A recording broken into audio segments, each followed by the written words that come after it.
No, he's a trumpeter. Oh, it's hard to do, huh? That's right. Okay. Good afternoon, or good evening, mejor dicho. Regular session, Mayor and City Council meeting at 6 p.m. Wednesday, December 4th, City Hall Complex. I call this meeting to order. Please rise for the Pledge of Allegiance.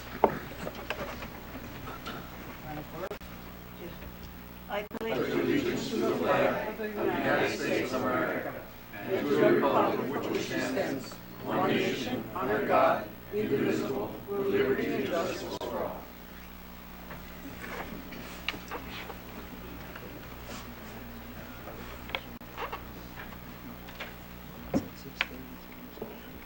Do we have it? There is?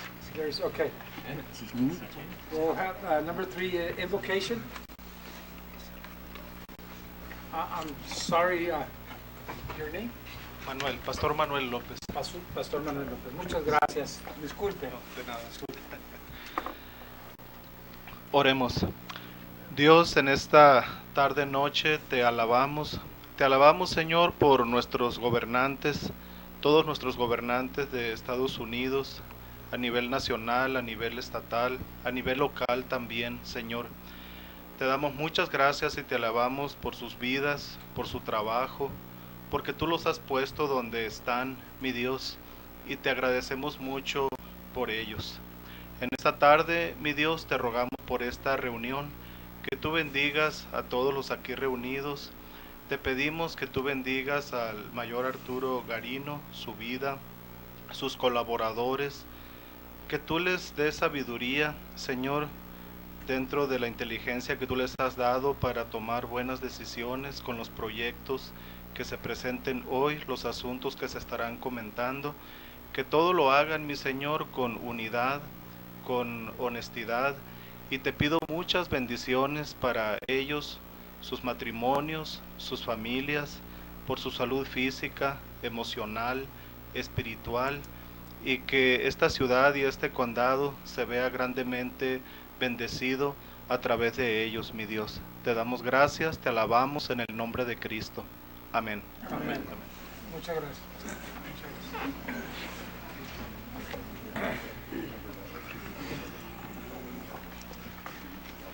Let's call to the public. I have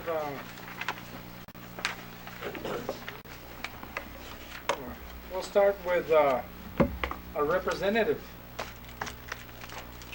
Rosana Gabaldon become popular today.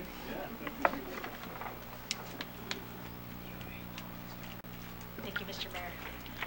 Again, my name is Rosanna Gabaldon, 348 East Calle Garbillo, Green Valley. Get my notes out here. Mayor, members of the council, city staff, and everyone that's in the audience and all who is listening, good evening. I wanted to do a quick legislative update, if I may, in regards to several things that were actually addressed in your study committee regarding annexation, as well as what I'm doing as your public servant. There was several comments in regards to consideration of areas outside of Maricopa County and Pima County, and I want you to know that I am the minority co-chair of what's called the Rural Caucus, and what we do is we actually talk about mutual and very much mutual interest in regards to any county outside of those two counties. And so if you are legislators, senator or representative, you can participate in this Rural Caucus. And so so several things that came out of the Rural Caucus this last year was we actually did talk about HERF, and that's the Highway User Revenue Funds. And the thing is absolutely, we really do need to pay attention more to our smaller counties, and we are going to continue to have those conversations, not only within the Rural Caucus, but all of us as legislators. I also wanted to comment, Dr. Verona brought up the summit on the transportation, but that was on rural transportation. And I was part of a panel, and I think we can agree more than what we disagree on in regards to rural transportation. So in that vein, one of the things is it was very successful for the state of Arizona to address the State Route 189 Mariposa Road. And that was a win-win not only for Santa Cruz County but for the entire state of Arizona. So I applaud the council, I applaud the citizens and Santa Cruz County. Also, I wanted to talk about the census. Dr. Verona again had mentioned the census and how important that is. And I just want to emphasize what Dr. Verona said is that we base that on federal funding to the state of Arizona, and we base it on how we pay out to our municipalities and counties. So it's very, very important. If you have a voice in the community, please encourage everyone to participate in the census. And I'm part of what's called the Complete Count committees, and this is verbatim from the U.S. Census, is there's not going to be a citizenship question. I just wanted to make sure that's clear. Also, I wanted to talk about water issues. We talked about a little bit during the annexation. I'm the ranking member of the Natural Resources, Energy, and Water Committee, and in that we are actually talking about water sustainability for the state of Arizona. And a lot of focus was put on the drought contingency plan, which is the 5 active management areas, which Santa Cruz does have an active management area, but enough was not addressed, in my personal opinion, in regards to the three AMAs that we keep talking about, which is Maricopa, Tucson, and Pinal. I just want you to know that I will continue to be your voice in regards to bringing attention to the other 2 AMAs, as well as groundwater that's outside of these active management areas. Also, the governor has a council that is actually discussing the next step after DCP, the Drought Contingency Plan. Also, Arizona Department of Water Resources is actually looking at management plans for the future for the state of Arizona. So water sustainability is on the agenda, and we will continue as a state to have conversations, but it's most important that we have the input of our municipalities and counties. I wanted to talk a little bit about the League of Cities and Towns and the efforts that they're doing for all municipalities for the state of Arizona, and that I'm very happy that this mayor and council does utilize their services. Also, I wanted to mention some of my proposed legislation that I'm going to be introducing. I'm actually going to be introducing a House concurrent memorial for support of the Nogales Wastewater Fairness Act, and I'm having actual staff from the city to review that language, as well as other stakeholders. I'm going to be introducing that, but I need all your help to make sure that it gets on an agenda and that we vote it, and that the governor signs it, and that we can tell the President of the United States and members of Congress, U.S. Congress and the Senate, that we need this. This is something that's not only going to benefit Nogales, but it's going to benefit the state of Arizona. The last a few more things is in regards to, some mentioned SROs and counselors. We actually did vote in as a legislature in regards to doing funding on either SROs or counselors. Ladies and gentlemen, I just want you to hear this fact is, for every 900 students, there's only 1 counselor. And so so that is being addressed at the state of Arizona.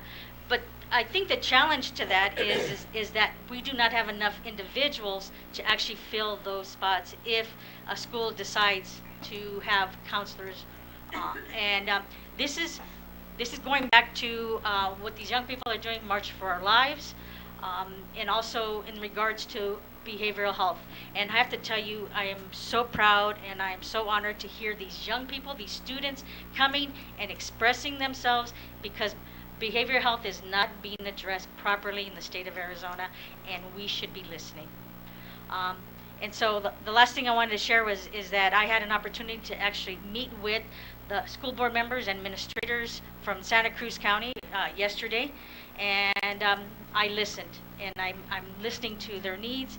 But what I want to share with you is that education is the foundation, is the groundwork of economic development. It's the groundwork for anything that we do for the state of Arizona. So we must invest in our public education. And I just want you to know that I will be advocating and I will continue to stand up strong in regards to putting more money into public education. I thank you very much, Mayor, for this opportunity to give this update. Thank Good you night. very much.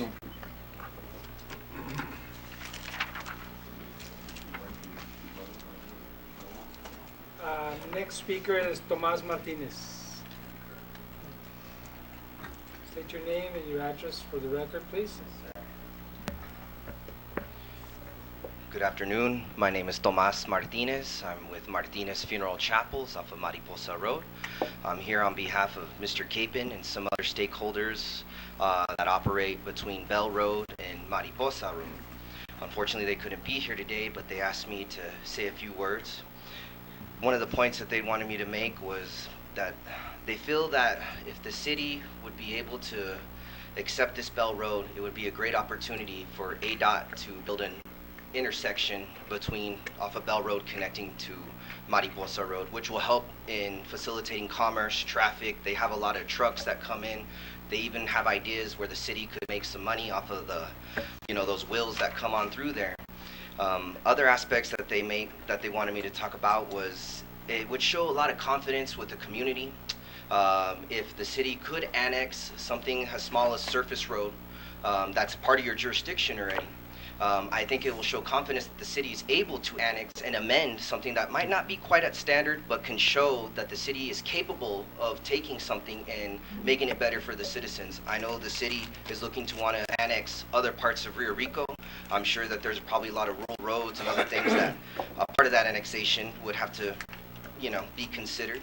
Again, I just think it would show good faith, showing this opportunity to the council, to you, Mr. Mayor, that if y'all could accept this road, ADOT will put in the infrastructure we need to commence with the commerce that the city deserves. I feel a little bit unfortunate that places like Sierra Vista and other places seem to be booming. They have a lot of commercial buildings and businesses going up, and it almost feels like Nogales is getting a little bit left behind sometimes. We lack fiber and other infrastructure to properly operate, and especially in this new technological era with cloud resource management servers and things like that. One of the other proposals that I have also is as a member of the Knights of Pythias who own and operate a cemetery here, as an advocate, I'd be willing to help get the city to take over all at no charge to the city a cemetery lot of land. Our volunteers are getting a little bit older. They're not quite as able-bodied as they are to go mow the lawn and do things to take care of this area. Unfortunately, it needs to either be passed along to a government agency like the city, or they want to build it out to private bidders, and I can guarantee you Martinez would be very interested in wanting to privatize this. It would not be something I do not look forward to, but I would, for the interest of Martinez, I would definitely want to go for this. But if the city could try to show faith by annexing that road, and hopefully we can get more annexation for the city and more revenue, I will advocate that this cemetery will be given to the city, and you would inherit a $40,000 trust that could be used to not only benefit this part of the cemetery, but all the other people who are buried there. So this would help, with the city to maintain the memorials and the tranquility of our cemetery, which I think is important for many of our citizens here in Nogales and in Santa Cruz County. There are over 800 spaces still available for full burial interment. At today's price, they're at $1,000 for a single interment. So I'm sure the city can do the math on what would that put in the coffers of the city. Again, I hope that the city can hopefully try to look into wanting to annex Bell Road. Hopefully they can show that they are competent, the city's competent to take on whatever problems Bell Road might have. And I think it'll show good faith that the city is also competent to annex other parts of this county and be able to provide the services and regulatory authority that we need in order to conduct our commerce and our business. Thank you, Mr. Mayor and council members. Thank you very much, Tomas. Mr. Massey, is it proper just to ask a point of clarification? I'm sorry. Mr. Massey, is it proper for me can I ask just a point of clarification? Sounds like it would be in good parliamentary order. Mr. Mayor? Yes, go ahead. Mr. Martinez? Yes, sir.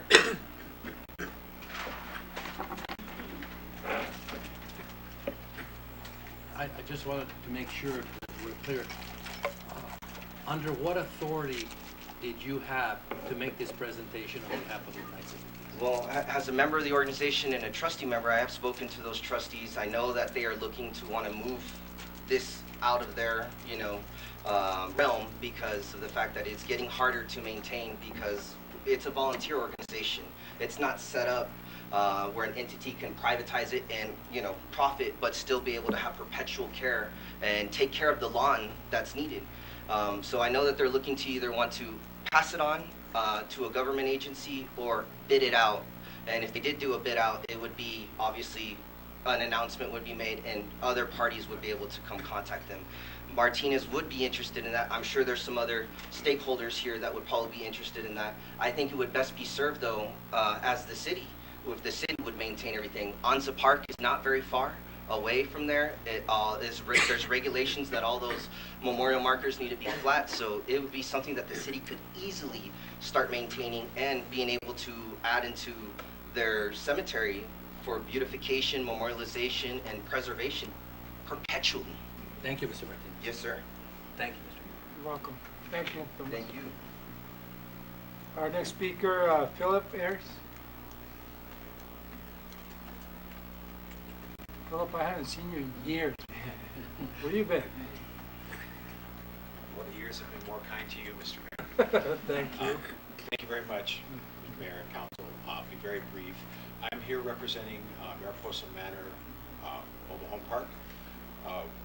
We have people who are interested in the Bell Road extension.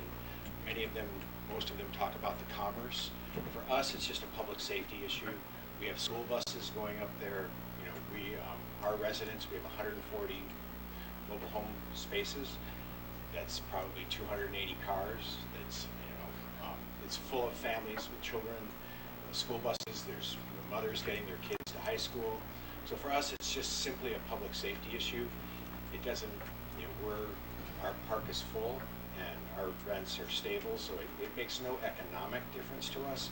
We're just worried about the safety of our residents. And we really feel that anything that will deal with the truck congestion will be a better public safety environment for our residents who are trying to mix with all the trucks. So we encourage you to aggressively look at the Bell Road interchange. And Michael Capon texted me on my way down here, and he asked me to share with you that he went to an ADOT meeting today, and ADOT gave him a 1-week deadline that they would. That the gist of his text was that there was 1 week for this to be resolved, or the window would close. The window of opportunity for this interchange would close. So if there was the opportunity for you in the next week to resolve this, that would be outstanding. After 1 week, it will have, according to Michael, the opportunity will have been lost. And he wanted me to make sure that you heard that. So I know that there's been some discussion about it maybe coming up again in a week, but the deadline is very real. Thank you very much. Thank you, Philip. Mr. Massey, could I say something in reference to that? Briefly, I won't, no questions or anything. Okay. Yeah. I just want to say something about Bell Road. I did have a meeting with the director of ADOT, and I met with engineers of ADOT, Mr. Kissinger and I, and it was a very good meeting. They came to Nogales to talk to us, and they're in the process of working things out. They didn't exactly tell us that where they were going to be going with it, but one thing they did guarantee us is that they will be stubbing out the whole intersection. Stubbing out means that they were going to be putting all the plumbing in the intersection area underground, so the electrical and everything that has to do with that intersection will be there.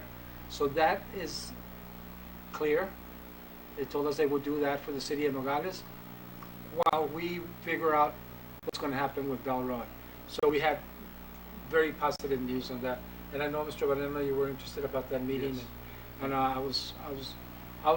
wasn't going to say about anything later. I was going to bring it up to a meeting, especially on that. But since there was topic on call to the public, I figured I'd tell everybody. And Mr. Martinez, it was a very good meeting, okay?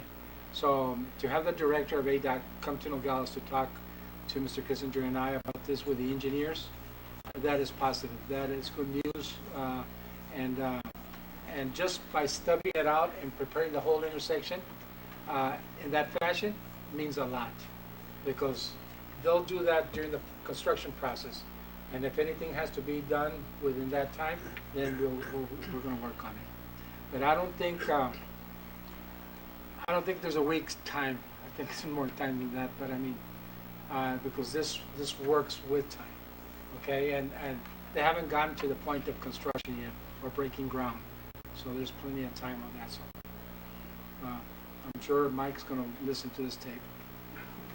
Michael Capen. So that's one thing I will tell you, and that's as far as I can go because it's called to the public. All right. Is there anybody else in call to the public? No? Okay. Number 5, communications. A presentation by Cero Estrés Group on bike trails in Monte Carlo Basin. Good afternoon. My name is Melissa Gallegos Maldonado and I represent Cero Estrés Movement. Señor Mayor, City Council, ¿me permiten dar esta presentación en español? Seguro que sí. Gracias. Ok, bueno, venimos a contagiarlos de nuestra buena noticia. Queremos hablarle de nuestra primer fase de lo que es el parque y el multi-trail de Monte Carlo.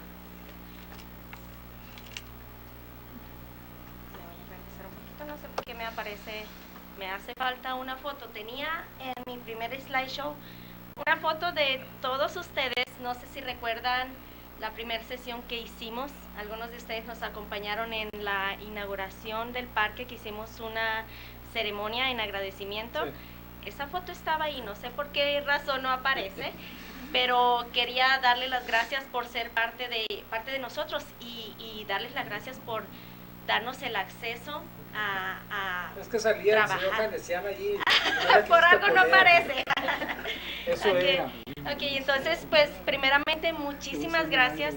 Muchísimas gracias por el apoyo y muchísimas gracias por todo el acceso, igualmente a toda la comunidad aquí presente a construir juntos este gran parque. Les comento un poquito. Venimos con el informe de la conclusión de la primera fase, que iniciamos en el mes de febrero, iniciamos con la recolección de basura. Este parque en el área de Monte Carlo era un área abandonada, con muchísima basura, llantas, colchones. Entonces, pues en el mes de febrero iniciamos con la limpieza y con la construcción del trail, con el asesoramiento de National Park and Service y South Trails Solution, ambos de Tucson, Arizona. Se aprenden técnicas, todo el grupo y parte de nuestra comunidad aprendemos técnicas adecuadas para el mantenimiento del trail y que sea un trail sustentable, que no nos cueste tanto el mantenimiento. Eso es algo muy importante para nosotros, que sea un parque duradero. El 100%, que es ahí donde agradecemos en el alma, el 100% de nuestros voluntarios son de Nogales, Río Rico, Patagonia, Green Valley y Tucson, con más de 40 voluntarios en este parque, desde chiquitines de 3 años hasta adultos mayores. Entonces eso es algo que estamos muy agradecidos. A nuestros jóvenes y nuestros niños les enseñamos un poquito de nuestras fotos. Pueden apreciar ahí nuestros jóvenes haciendo parte de los letreros, ellos mismos construyendo el trail, levantando basura. Entonces es algo que nosotros queremos expresarle, que lo más importante es nuestra familia, nuestra comunidad. ¿Qué se hizo en esta primer fase? Muy importante, como ya les mencionaba, la limpieza en nuestra área. Se hizo 1 kilómetro de trail multiuso. A lo mejor dicen 1 kilómetro es poquito, pero ya verán, cuando vayan a acompañarnos a recorrerlo, van a ver lo grandioso que es este kilómetro. se desarrolló espacios artísticos.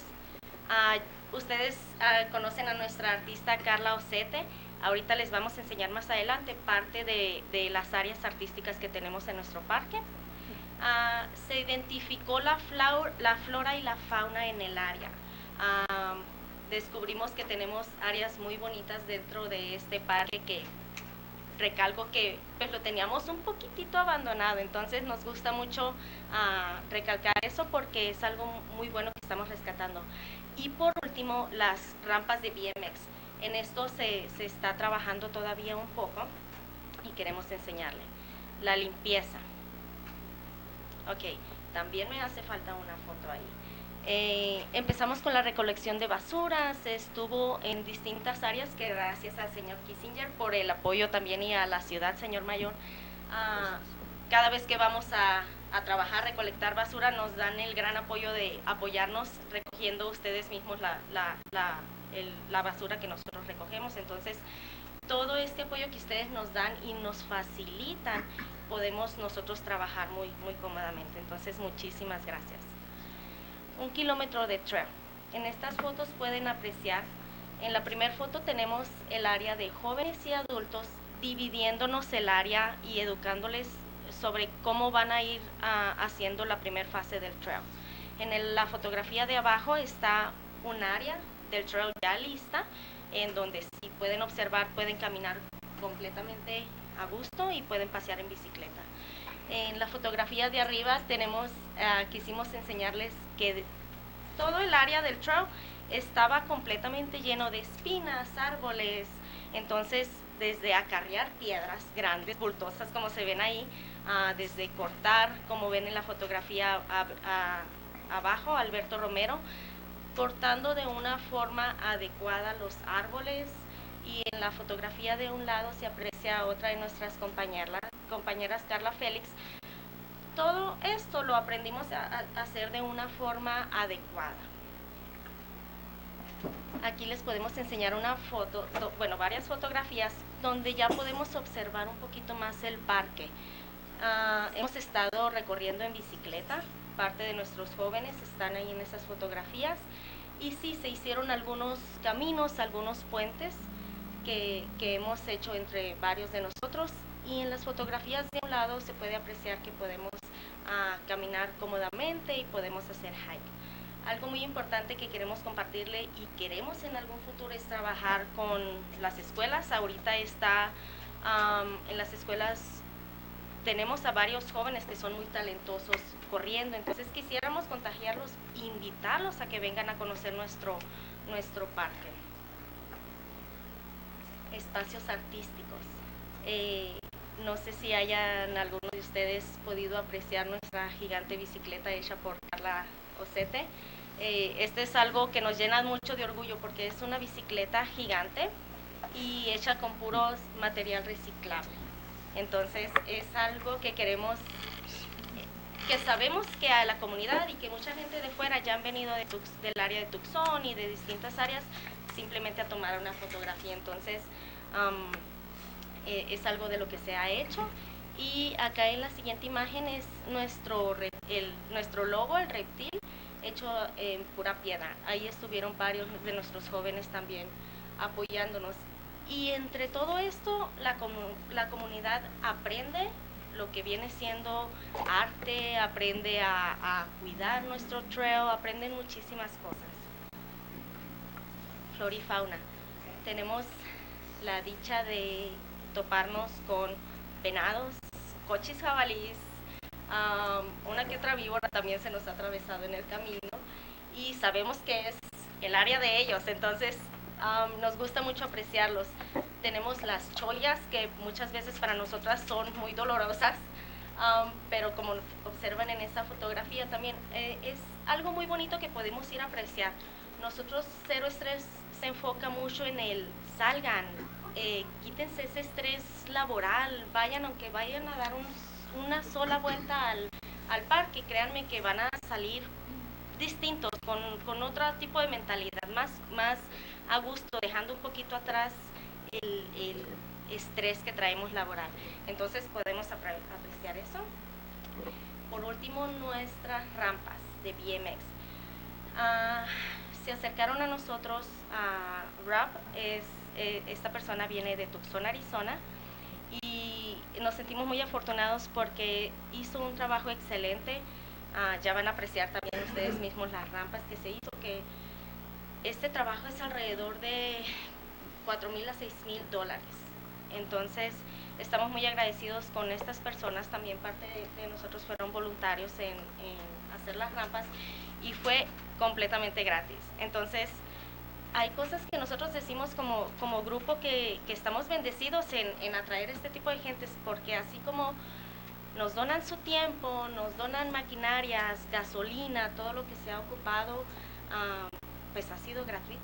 Entonces agradecemos mucho también el apoyo que se nos dio en conseguir la pipa de agua. Muchísimas gracias, porque muchas veces decimos, ¿cómo le hacemos? Y Cero Estrés, pues todos somos voluntarios y todos muchas veces decimos, ¿de dónde sacamos dinero, verdad? Entonces el conseguir una pipa de agua por parte de ustedes fue algo genial. Y queremos mostrarles más adelante las rampas que ya quedarán en la última fase.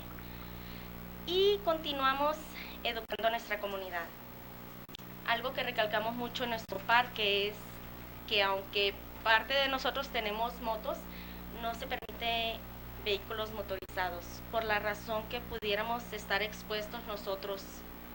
Nos ha tocado ver nosotros caminando o estando en nuestra bicicleta, muchas veces viene un motociclista y no nos ve y pudieran causar un accidente. Entonces estamos educando a nuestra comunidad que en este parque no se permite vehículo motorizado. La fotografía que está a su lado derecho es parte de nuestros jóvenes que se educaron ahí en ese parque. Nuestros jóvenes ahora estuvieron yendo a carreras estatales. Es nuestro primer año que participamos en las carreras y pues estamos muy orgullosos que entrenaron en este parque.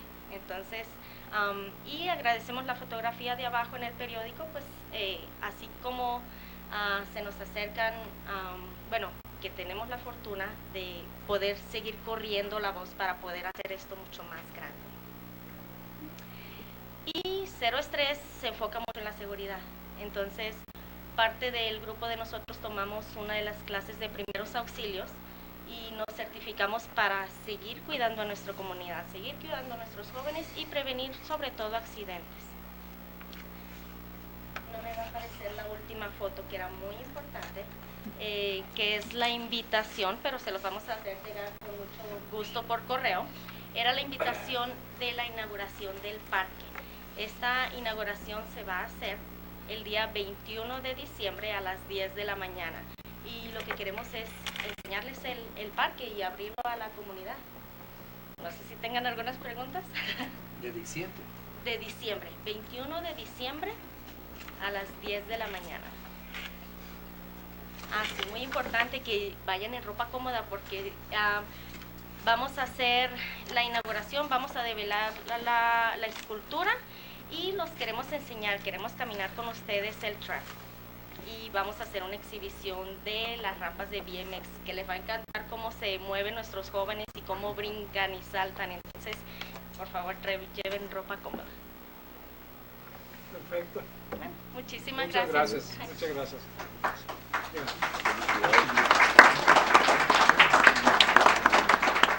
Mr. Mayor, Yes. if you're ready.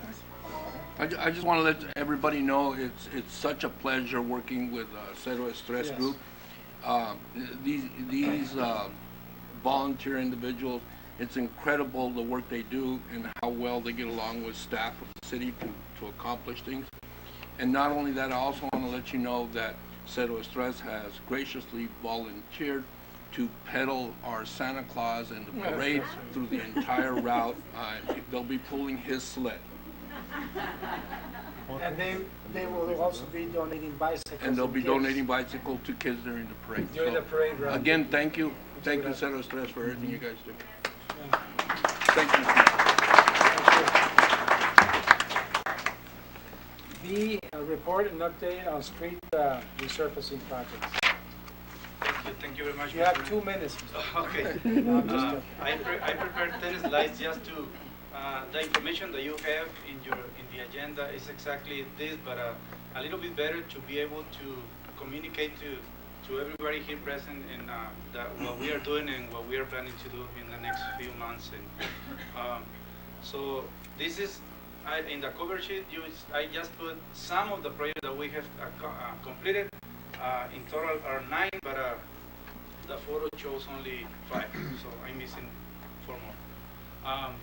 So the funding sources, this is important that in total, from considering the existing overweight fee balance for capital improvement project, 2.5 million, and then CDBG project, HERF revenue, and then CMAQ project, total 5.29 million. What's CMAQ stand for? It's congestion mitigation air quality. Is the one that we use for the Paseo Verde, Mesa Verde, that was not paid. And then also we have program under SIGO, pathway, bicycle pedestrian pathway along Grand Avenue, starting next year. So I included that amount. So these are the list of projects that has been completed so far. I also added at the end Paseo Verde, Mesa Verde. This is CMAQ and City of Nogales as well. But the rest, the other 8 projects were done by City Street Department. So they have done a lot of roads for considered a minimum amount, just paying for the. This is just the material for asphalt and AV and aggregate base course. But we also have improved some utilities where it's needed. We have replaced water or sewer service if we know that it's not in good shape prior to before the paving. So this is just an overall map just to show the previous list.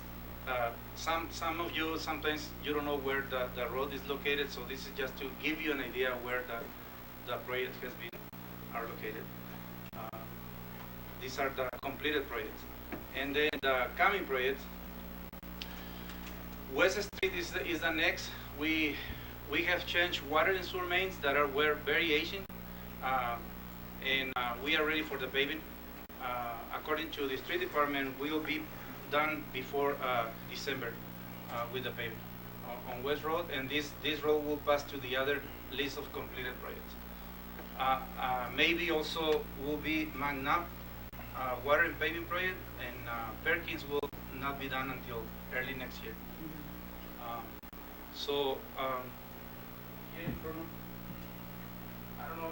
I don't know if you want a copy of the presentation for. I do. This is exactly the presentation.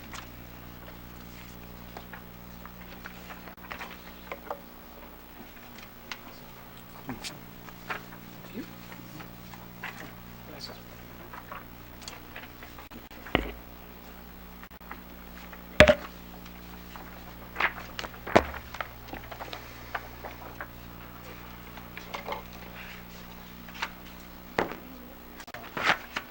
So the idea of preparing this table here, I was instructed to show that we'll have enough money with the current budget to do all these projects in-house. And the balance at the top, for 544,000, is the current balance as a few days ago. So if I did an estimation cost for all of these projects based on current experience and what we have done in the past, and we can accomplish all these projects in this list with the remaining balance in here. So in the next slide is just an exhibit, again, where these projects are located. For some of these projects, again, if we, in communication with the water and sewer department, if there is any minor repairs that needs to be done prior to the paving, we'll do so. The funding for the repairs of the utilities department is not included here. This is just the street department money.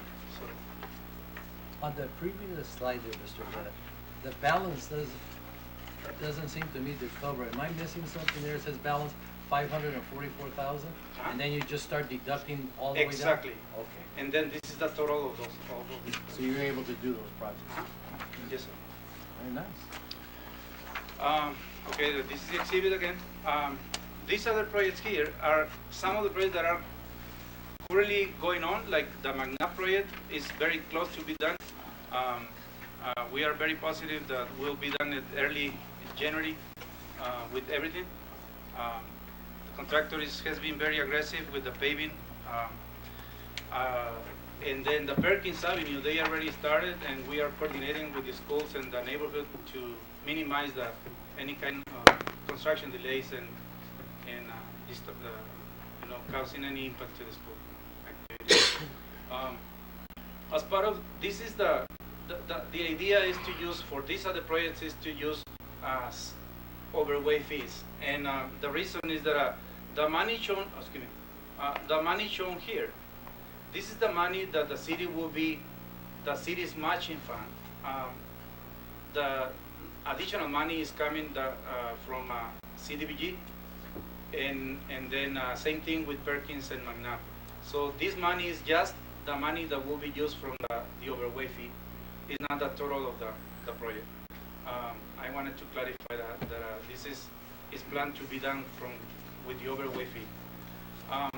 Then also the paving machine will be acquired early next month.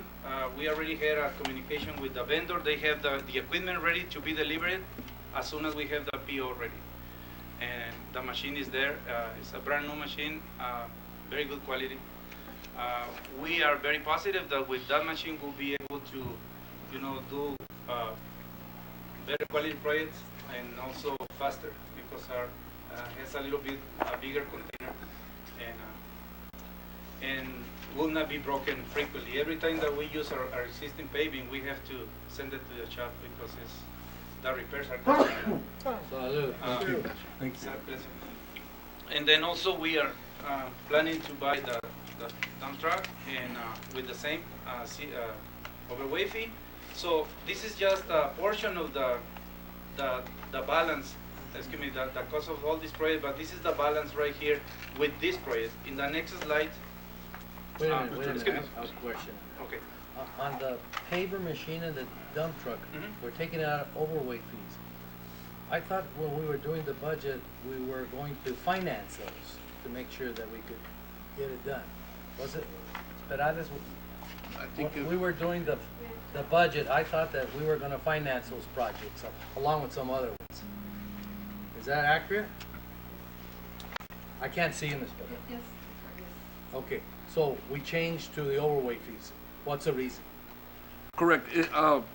The reason why we changed the overweight fees on this particular purchase is we haven't put the finance packet in place currently for this.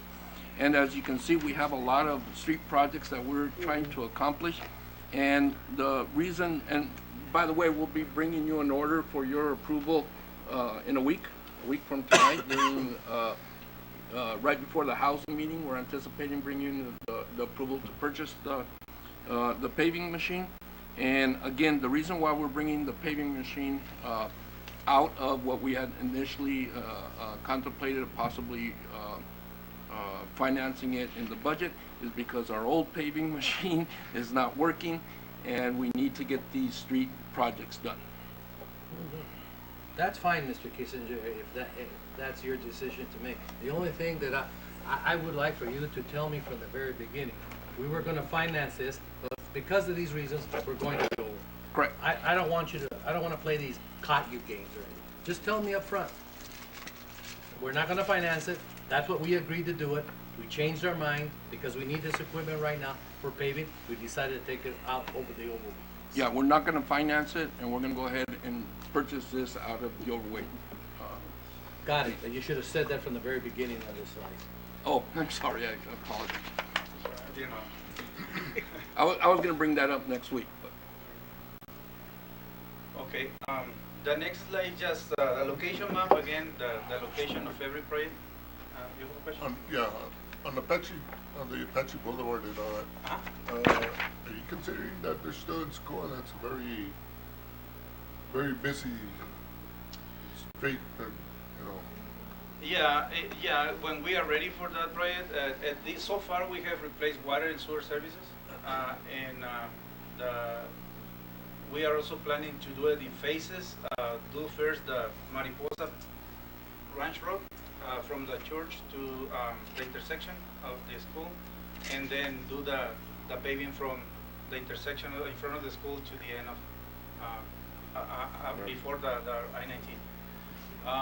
And obviously the sidewalk needs to be done first. So it's part of the scope of work that we have in mind. Our plan is to do crack filling in this time of the year because the cracks are wider, and we'll be doing that in the next slides. I will show you the maintenance project that we have in mind. We'll be using very busy in January, February, maybe March, doing crack filling everywhere, and then in preparation for the folk seal and chip seal projects, and then be ready to continue with other paving projects later. So Juan, Mr. Mayor? Yes, go ahead. Juan, your tentative schedule, you have February through June of 2020. Just so the council's clear, that's just a tentative time frame when you're going to try to do this paving. You're not saying to mayor and council, you're gonna take from February to June to pave this. That's not how long the project's No, gonna thank you take. for the clarification. Yeah, we have done our best to try to, provide a tentative schedule. This is very flexible. The number in the left is not showing the priority number, it's just showing a number to put it in the location map, but we can jump from project to project. And we would also be coordinating, especially on Apache Boulevard for this pavement project and the sidewalk project. We would be coordinating very closely with the Nogales High School to make sure we have minimum impact on them and try to schedule this possibly when school is out of session. Good. We recognize that, and we did address that in our meeting. Go ahead, Councilman. I have a couple of questions.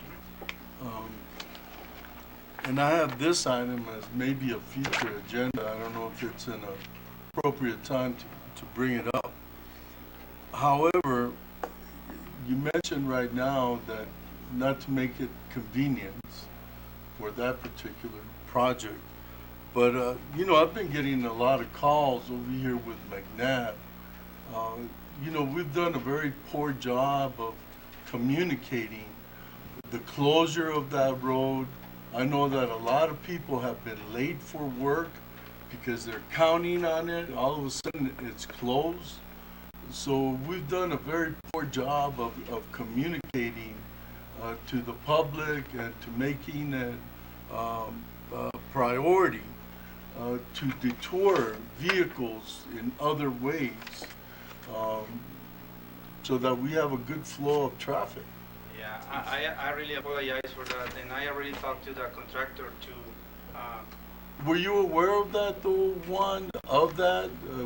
Did you receive any complaints? Yes, sir, and then particularly the issue here is that there is a section of the road that you cannot have full traffic, especially along the hill area. It's a very narrow road, and then Yes. If you allow traffic to go through there, the contractors are in risk, the workers. And then whatever we do, we have experienced it. There are many drivers who do not respect the construction signs, and they almost, go over the employees. Do you have police officers there for safety as well? No, we don't. Direct the traffic? Part of the contract from the contractor is traffic control. So it's the contractor's responsibility to, So they're doing it. yeah, they're. Are they doing a poor job then? Not particularly in the area that they have to block the road for certain reasons, but the area that is wide open, we have had no complaints at all. So they try to have one travel lane open as much as they can. But you've expressed your concern Yeah. to them. Yes, sir. You're aware of that. And I asked the contractor to please address any issue immediately if there is any concern. Another thing, Juan, is that, for example, in Perkins, and one of the citizens brought it out this afternoon, but I was aware early in the year that you would be somewhere around Perkins around September, if I recall correctly. Then September came around. Are you behind 3 or 4 months on some of these projects? Thank you for that question. That is a good question because it seems like we are behind, but we are not. We are on time, and the reason is that it is the same contractor, and then unfortunately they cannot be at the same time because it will be delays in both of the projects. So what they wanted to do and make much more progress, accomplishing as much as they can in Manab first, which is an area that is less,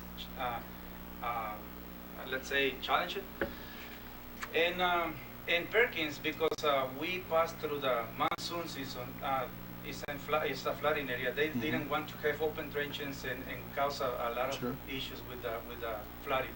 So they wanted to pass that time of the flooding. And then now is the right time to do it. They are almost done with McNabb, so they are planning to finish by January, February at the most.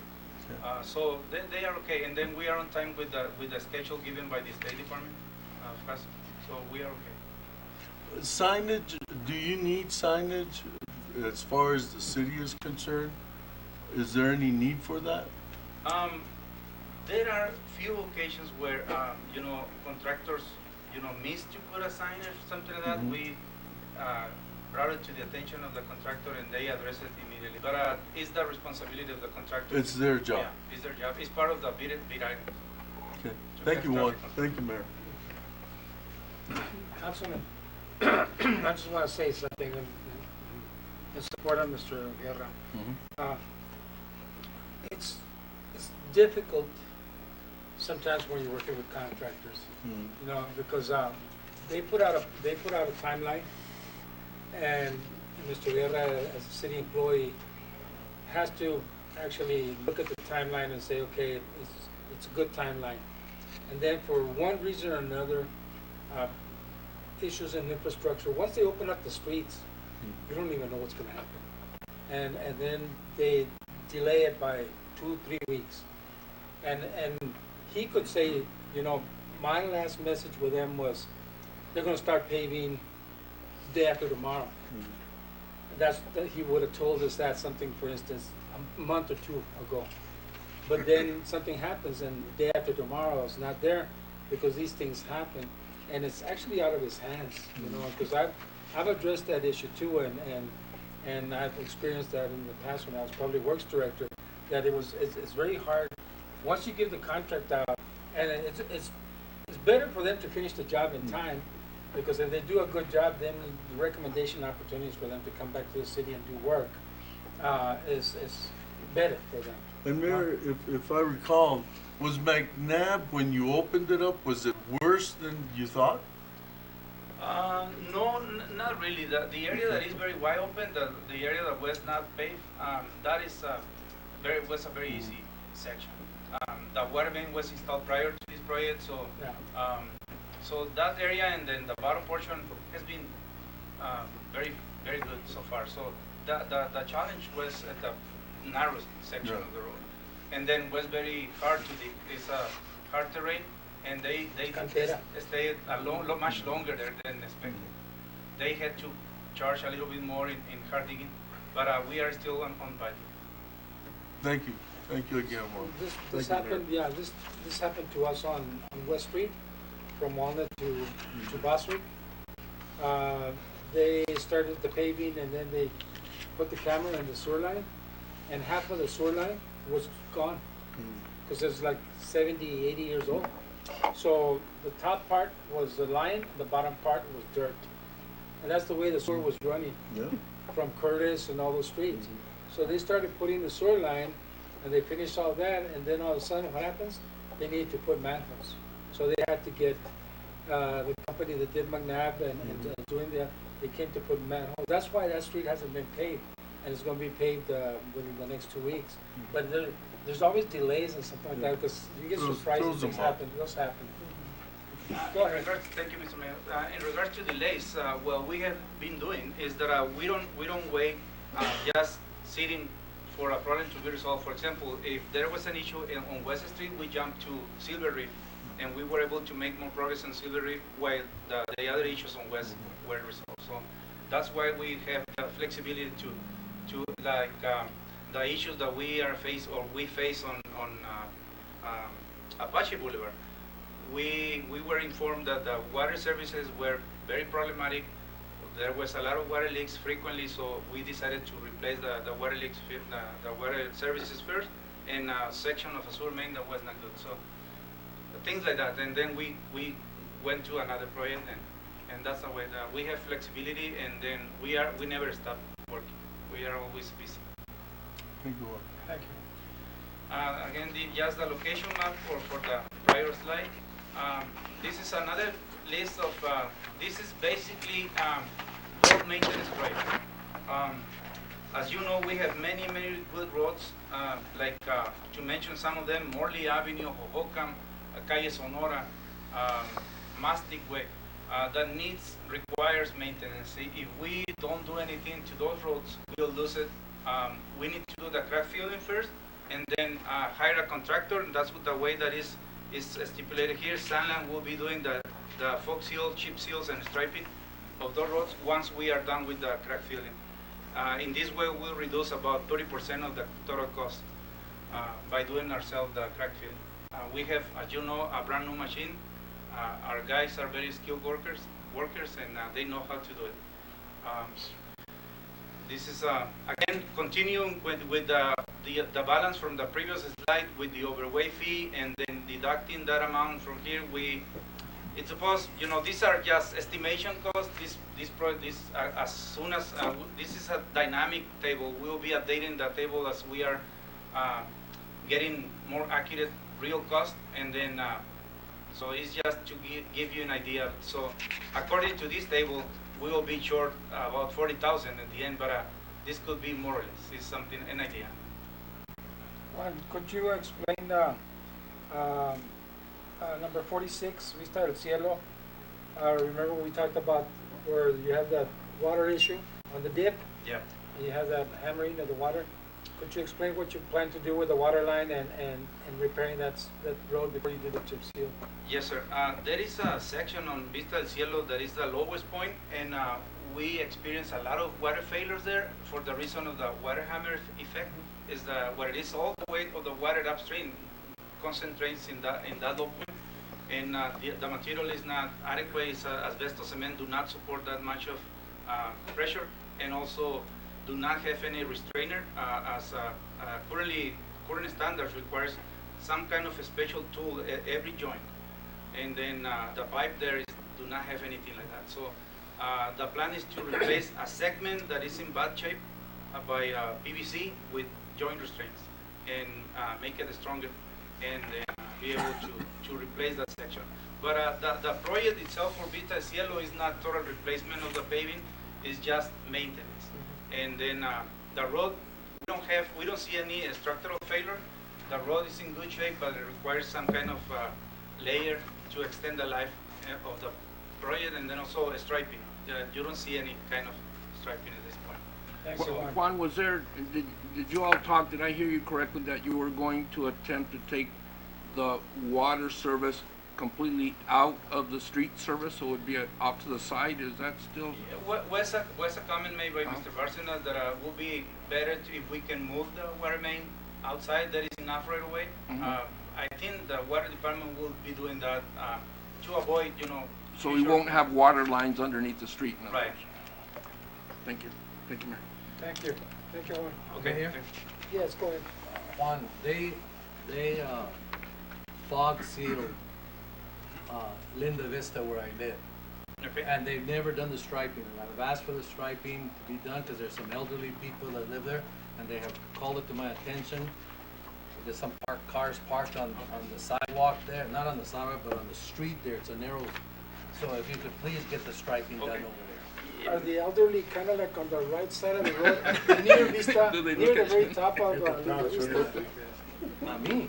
It's right before that slope, right, the Right house. before the Moors. Everybody parks on that, and if you park on No, I'm there, talking about the elderly, the one that lives in that driveway that goes down. Right before the Moors house. never mind. We have some few ideas for that road. They wear glasses. Normally, residential roads are not striped. I mean, should not have striping. But what we can do is to install RPMs, raised paving markers, Okay. on the center of the road to be at least to every 20 or 40 feet to make that That's fine. divide the road. We can do that. But do so. Yeah.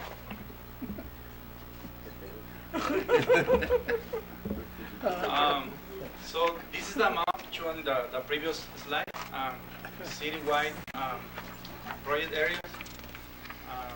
It's a long list. We are very positive that we'll be accomplishing all this.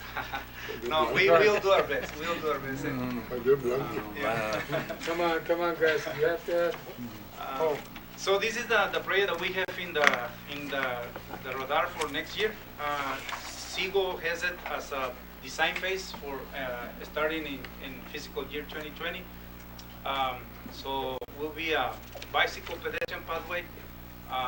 As you know, they planned it for design first, and then next year the construction. So next year we'll be busy with public meetings and opinions from the public and what they want in that corridor, what kind of amenities, facility is what they want. So the idea is to connect on the east side of Grand Avenue.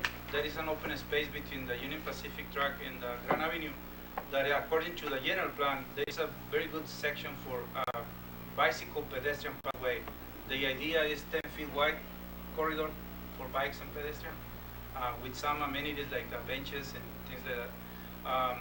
So will be some challenges like little culverts and things like that, but nothing that as an engineer we cannot solve. It will cost money, but we have about total project cost will be 1.2 million according to the engineering estimation cost, including the engineering, design, and construction. So again, it takes a while, but at the end will be done by a contractor, similar to what was done with Paseo Verde, Mesa Verde. ADA will be the project manager. We'll be just putting the matching cost. Remember that I came back to you to request you to reject the Banker Avenue because it was a very small project and it's not convenient for us to pay that much for a small project. Much bigger projects is better because the matching fund is. The banker will do it in-house, that section. What happened to the bridge on Sonora? We did the design work, didn't we? Oh, no. We never had a design. We had something called feasibility or, it's just a constraint analysis, constraints analysis, just looking for all the geometric challenges, the street light issues, and then the consultant identified so many issues there. Lack of right-of-way needs to be wider, we don't have a design. We have just a list of challenges. So what are we gonna do? Just say we have a list of challenges and let it go? Yeah, I don't know if in prior council meetings I had the opportunity to present the pros and cons of moving forward with the project. It was very expensive, about 8.5 million to do the project, and the benefit will not be that much to improve the traffic because if we have the train crossing, it will delay everything. So, and the train is not moving. So are we going to another bridge down? Because there's about 4 more bridges down there. Yeah, so maybe the better solution will be an overpass bridge. Honestly, the grade crossing are not helping at all. So it needs to be done like another. There is a study done prior where there are a couple of locations that is ideal to have an overpass. That obviously will cost in the range of 12 to 20 million dollars. So it's something that we have to plan ahead and start getting at least the design and maybe right-of-way acquisition, and it takes a lot of years to then. Well, it doesn't take a lot of years, but if we plan ahead and the federal government decides to have funding of these kind of projects and we have something ready, we can submit it right away and get the funding for it instead of waiting to do the design and having other cities get to the front of the line before we do. Yeah, there is a process in place that if we want to do something like that, we need to start by identifying funding first, and then also put it in the list of SIGO for future funding opportunities. And there is a long list of other cities waiting for money of that kind. But I'm But not they, talking about but Seagull. they all have to be shovel ready, don't, Yeah. aren't they? They do, but I'm not talking about Seagull. I'm talking about the president wants to do major infrastructure projects. And if he puts out all of this money and Congress passes it, we want to make sure that we have the project Yeah. ready to go so that we can submit it. You're right. Like for example, the Tiger Grant is one Right. example that if you have the project shovel ready, Mhm. it qualifies for. And then there are certain requirements that you need to meet in order to qualify. That's Safety. how the flyover's being done, isn't it, Juan? Yeah. Target Yeah, grant money? yeah. And state, federal, everything. So that's it. Thank you. All right, thank you, Juan. Don't forget about this coming back and, Mr. Gesha, about these bridges, so we don't get caught Absolutely. up. As we formulate our budget and we look at these items, we prioritize the city's needs and try to spend our money as our needs. And as we identify funding, we try to do the engineering and get it ready so when funding becomes available or we find a new source of funding for doing these bridge engineering, by all means, if we prioritize that, we'll move forward on getting those done. Thank you, Mr. Thank Thank you, Juan. Thank you. C, presentation of tennis projects by Charlie Cutler, Executive Director of the Border Youth Tennis Exchange. Charlie, you do have 2 minutes. No, Charlie, just joking. Please.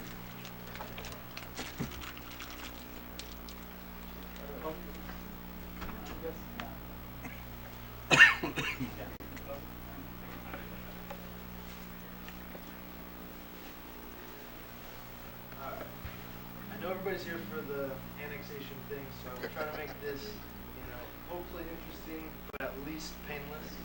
Yeah.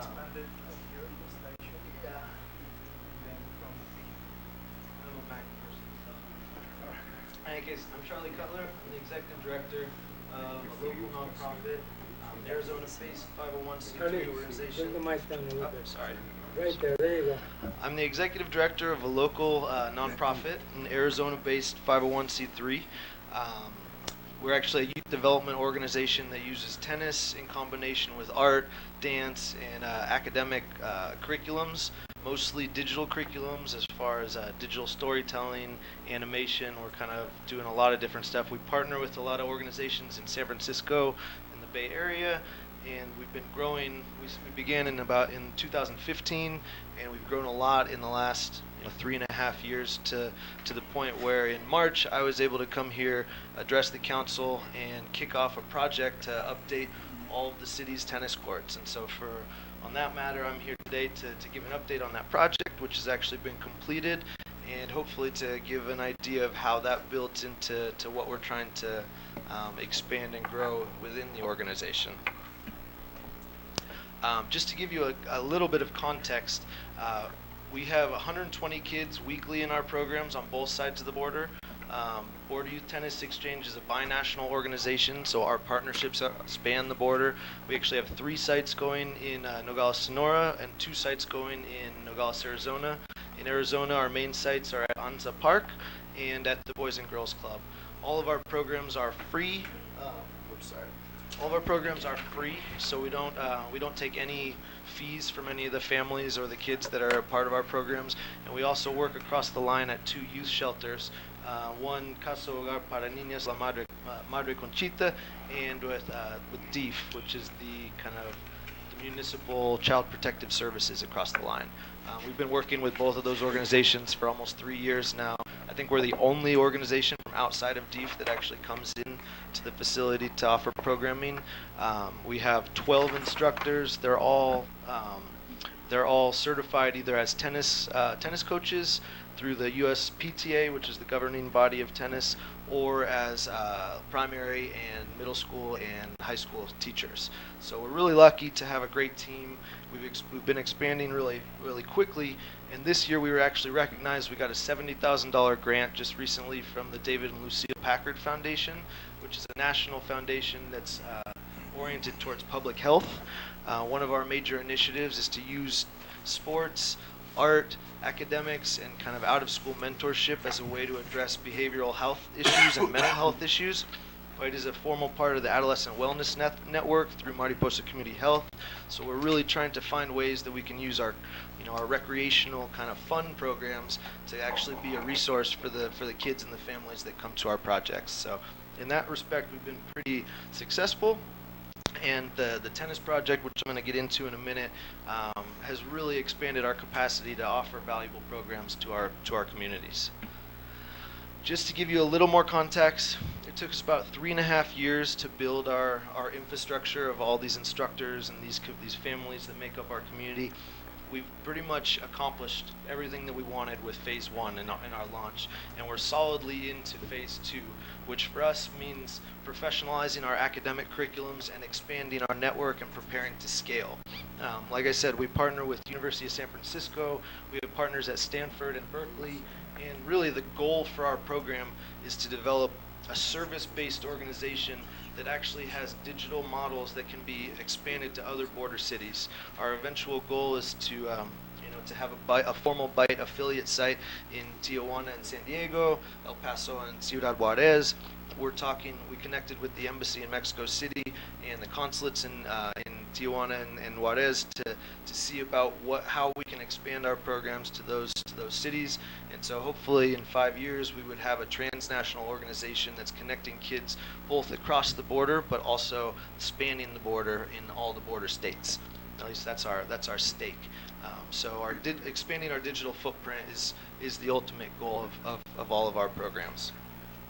Actually, I guess the last thing I would say is that we have one new program here locally in Ambos Nogales that we're starting in February. I'm not sure if people are familiar with Kino Border Initiative, but they just built a new facility for migrants and refugees and deportees across the line in Sonora. And because of their push to create more sustainable kind of services, they're looking to develop programming that's more long-term. And so we're actually partnering with them to do 2 days a week of our tennis, dance, and art programming for them, which will be similar to what we've done at DEEF. So anyway, we're excited for that. In any case, I guess Marcel would be very mad at me to put these pictures back up here. He told me specifically not to put pictures of the old courts, but I think it's important for some context. When I showed these pictures, in March, they're not that great. They need some tender, loving care, and so the tennis committee, the Nogales Tennis Committee, had requested the council support the updating of these courts. Luckily, we were able to work with the U.S. Tennis Association to secure a $20,000 facility assistance grant, which was added to the city's investment, and now the War Memorial Courts look like that. It's the same.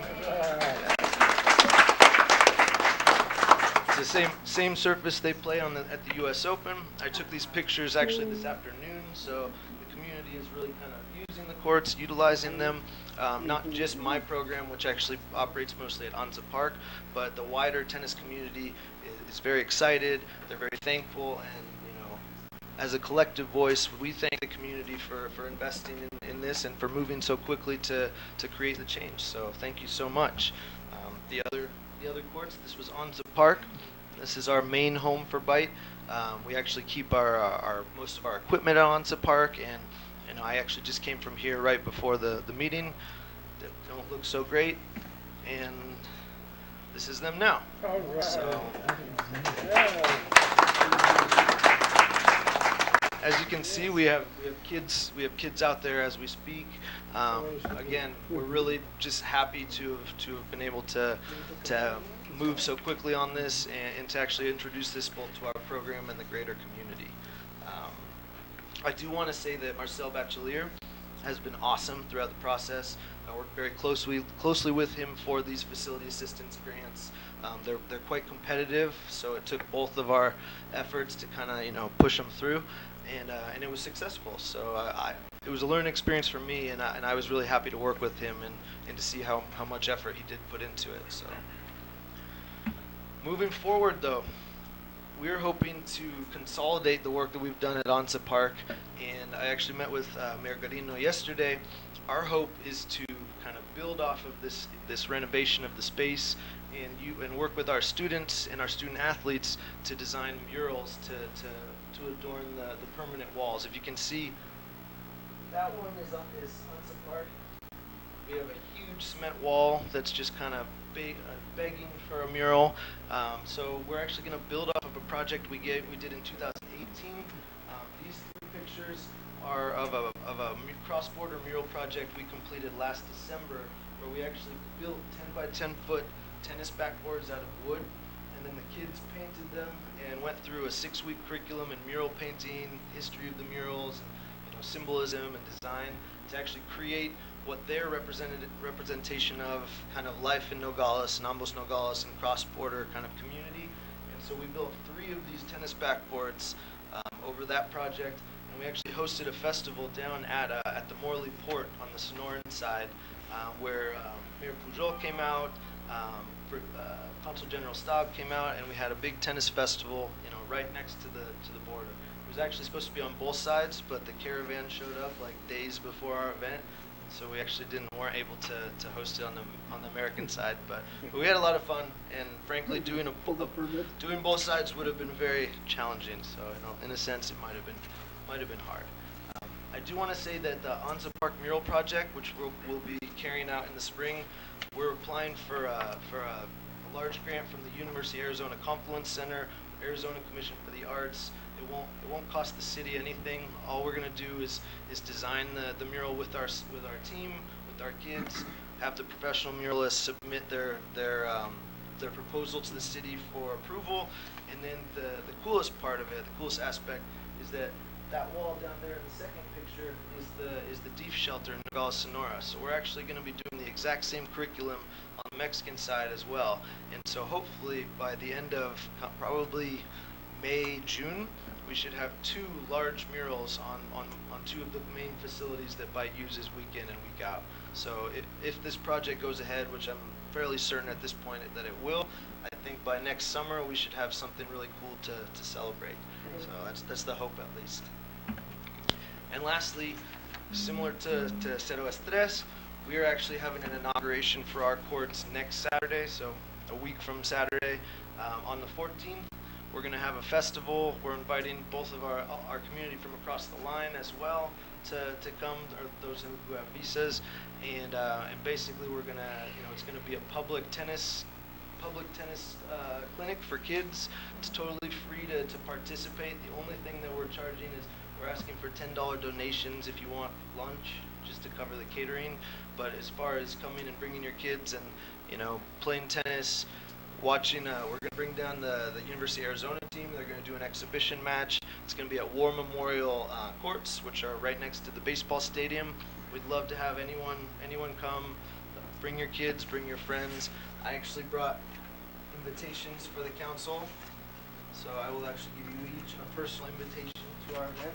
And besides that, does anyone have a question? We're really trying to do as much good work as we can. So anyone who wants to partner, has ways that they can support our work or we can support theirs, we are super open for business. Thank you. I'm sorry, I only had a quick council. Okay. May I say congratulations to you, Charles? Thank you. Yes. You've done a really amazing job here for our community. Congratulations. I appreciate that. Thank you. Good job, Charlie. Good. Thank you, Charlie. Thank So you.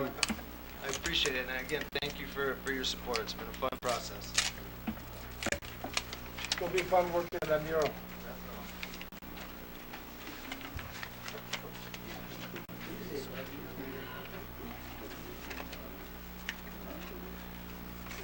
Okay, number 6, discussion items.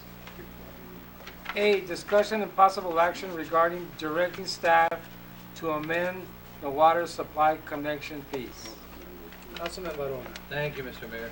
This is an issue that I have brought up here several times that we placed on the agenda. It's in reference to Mr. Rodriguez, who is present here, and his concern about being charged based on a static valuation of his house of $345,000. And he just can't understand why we, the city, have an assessment of $345,000 to base the assessment for the fees on. So, our building of homes is not doing very well.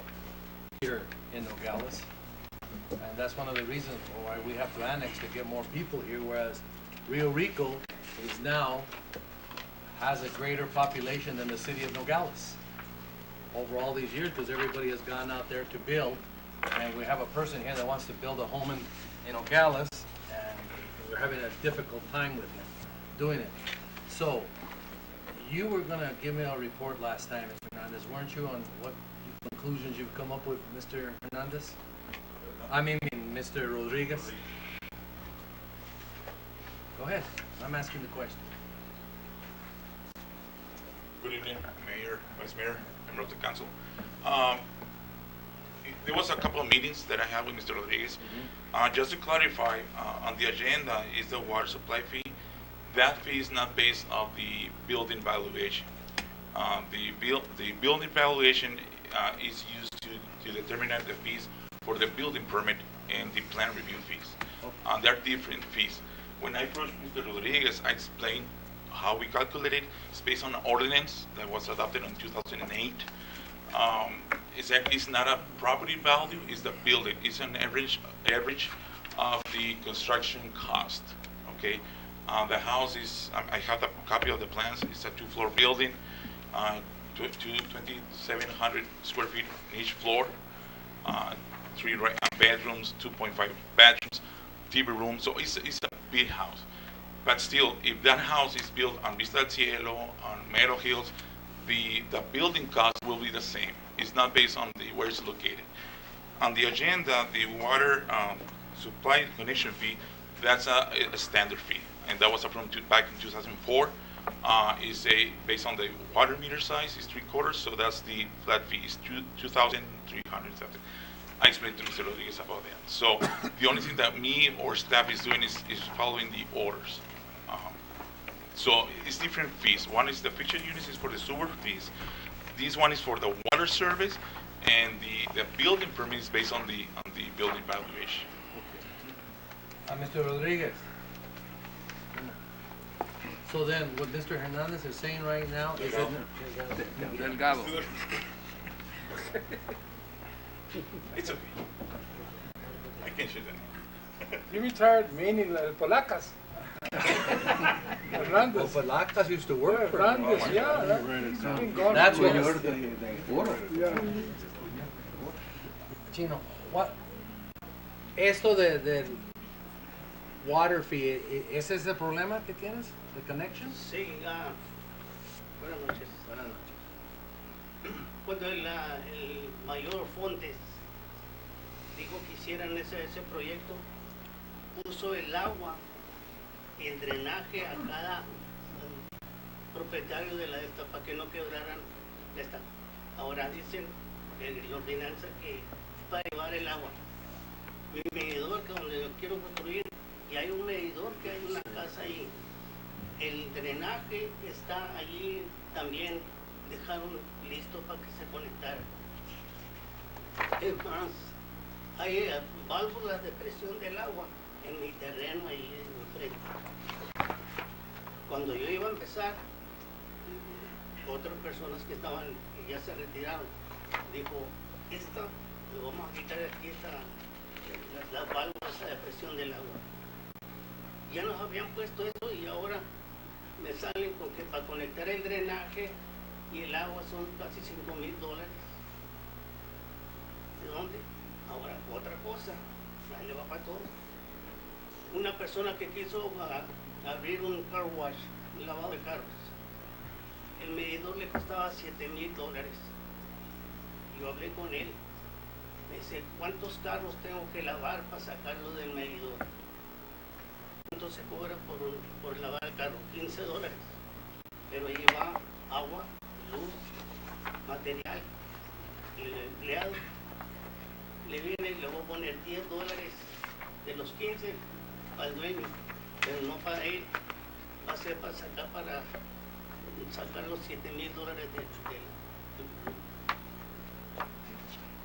yo no vengo a pelear aquí, yo vengo que me ayude como nos ayudó el señor Fontes cuando estaba aquí. Si le podemos ayudar a otras personas que tienen dinero, ¿por qué no le ayudamos a hacer y había una persona aquí en el cine que dijo, vamos a gastar mucho dinero en este proyecto. ¿Qué ha pasado? Le sirvió a la ciudad por la cuestión de la escuela, de los carros, el acceso en el caso de emergencia para la bombera, y todo lo demás, porque había nomás una calle en esa historia. Vean cómo está el tráfico ahorita de la plaza. Si yo lo que hizo el señor Ford, ahora yo lo que necesito que me diga cómo vamos a pagar $5,000 para conectar, ya estando el servicio ahí del drenaje y el medidor de la. Eso es lo que ando peleando yo. So, Mr. Mayor, I think his request is fair. I mean, we helped Keno Springs with a lot with their water. A lot we helped them with their water. As a matter of fact, because of the action of this council, they're able to still be in business. Because if it wasn't for our action, they would have shut down that place. Now, here's a guy who wants to do something. He's brought up some reasonable things as far as I'm concerned, and I would like to see what we could do to help him so he can build his house. That's all. Yes, go ahead. So, to help with your discussion, I supplied you with some documentation that's in your packet. The water connection fees is under our ordinance 19-82. Paragraph E in section 1 is pretty clear. It says for all new single-family dwelling, the cost for the water connection fee will be $2,786. That's been applied across the board for all new development, single-family residential developments. And I gave you a spreadsheet just to give an example. We're not treating Mr. Rodriguez any differently than, and this is just a very small sample. Please don't think that this is a complete list of all homes that have been built. We just pulled a very quick sample just to illustrate to Mayor and Council that we're not treating him any different than we are the homes on Santa Cherokee, and they're all listed here. If you notice, these residents are paying the water connection service fee of the $2,786 as called out in the ordinance. It's not any different from anybody else. When were those jobs done? Recently? Oh, these go back to 2017. 17? Yeah, and I just stopped because we just got a random sample. The purpose was not to prove how many houses we have built or not built, but I brought you just a small sample from 17. What I tried to do was get homes located more or less in the area that he's located, so we can show that we're not treating him any different than anybody else. These water development fees are the exact same fees that we came and asked you just last council meeting to rehabilitate the water tank, and that's what they're used for. The term to bring water to your home is not, it's figuratively not actually putting the pipe. The pipe's been there, and he's 100% right, the pipe's there, but we need to maintain delivering water to all of our homes and businesses, and this is one of the ways that we fund those activities. So I brought you the ordinance, and I brought it. So. What was that ordinance passed? Do you have Mr. an Mayor, idea? yes, Oh, it was passed originally in 2004, and there was like about a 6-month delay period, and then consistently by the end of 2004, this particular fee has not been changed since the end of 2004 when we started collecting. So for 15 years, every home that is built in our service area is paying a connection fee, and they're more outside of the city limits. So those that are built in Keno Springs actually pay more. And so these fees, when they are collected, they go into not only the Water Enterprise Fund, but a restricted account within the Water Enterprise Fund that can only fund capital system-wide type improvements, because the statute requires that these fees actually benefit the development. And so, system-wide improvements, capital improvements, such as a water tank rehabilitation project, which is very expensive. That's a system-wide type capital improvement, but they can also go toward the deep well. We've used them throughout my time here on a number of different projects as part of the city's matching grants for the, I believe, the Santa Cruz River hydrology study, because again, that's a capital improvement to the whole system for us to understand better our resources to provide water. So, and again, I did author a memo to council a couple months back where I explained this is an all or nothing proposition. If you have the ordinance in place and the idea is to connect or to match up the actual cost of development to the new developer, so that current ratepayers do not subsidize new development, and that's the whole concept behind this type of a capital connection fee. It's as I said, it's been in place for 15 years, but it's all or nothing. You cannot treat one developer differently than another. Except Kino Springs. And that's not a connection fee issue.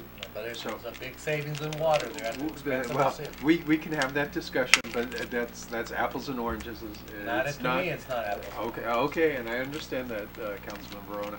But for all development that has occurred within the city's service area, whether inside the city or outside the city, since this ordinance was adopted in 2004, they've all paid the connection fees.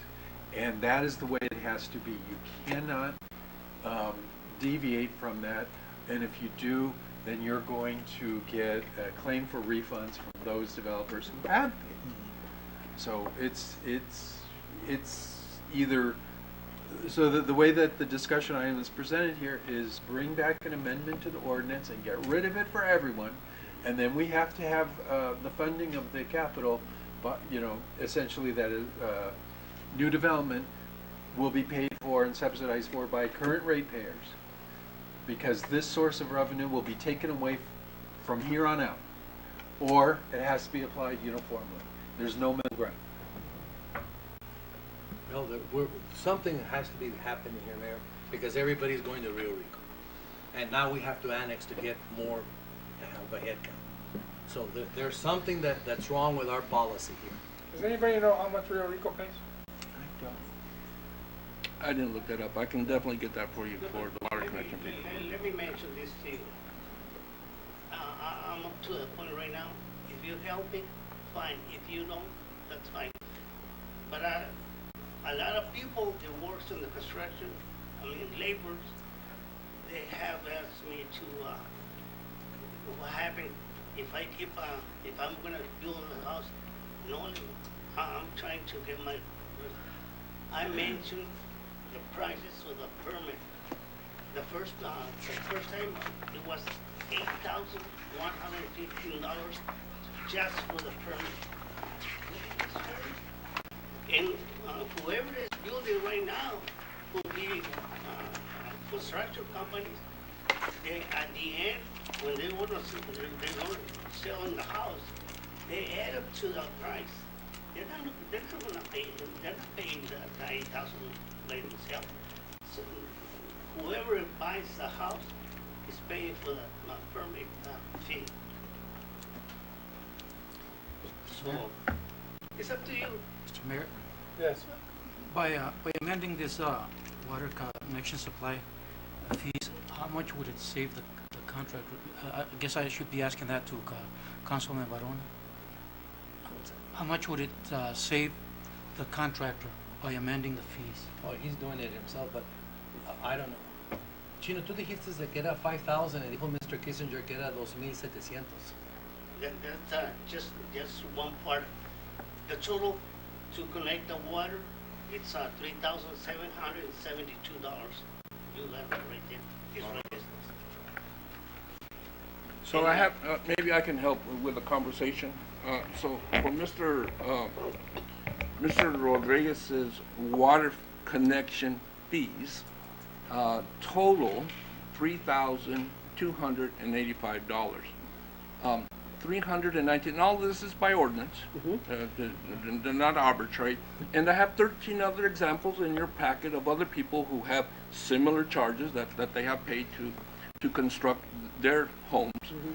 But the meter charge is $319 for the meter.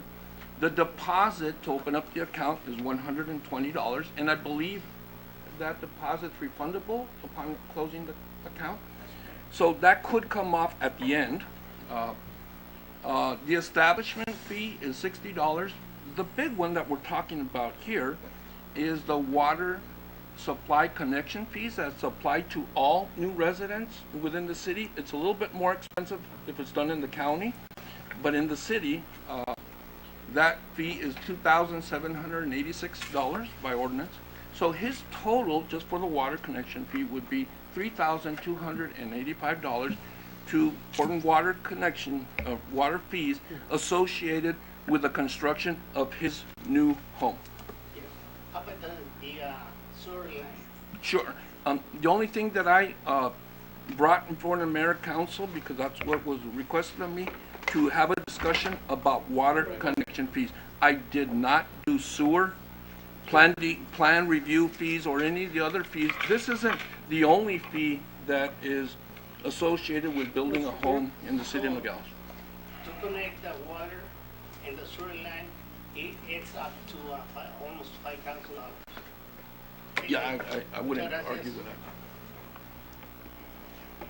that. And, Mr. Mayor, if I could be here as well, we're talking about the connection fees for residential homes, and that's a static number, but it does go up, as you can see in that chart. The larger your size of the water line, the more you're going to pay for the connection fee, because the greater the demand you're putting on the whole capital system of the water utility, and it goes all the way up to 8 inches.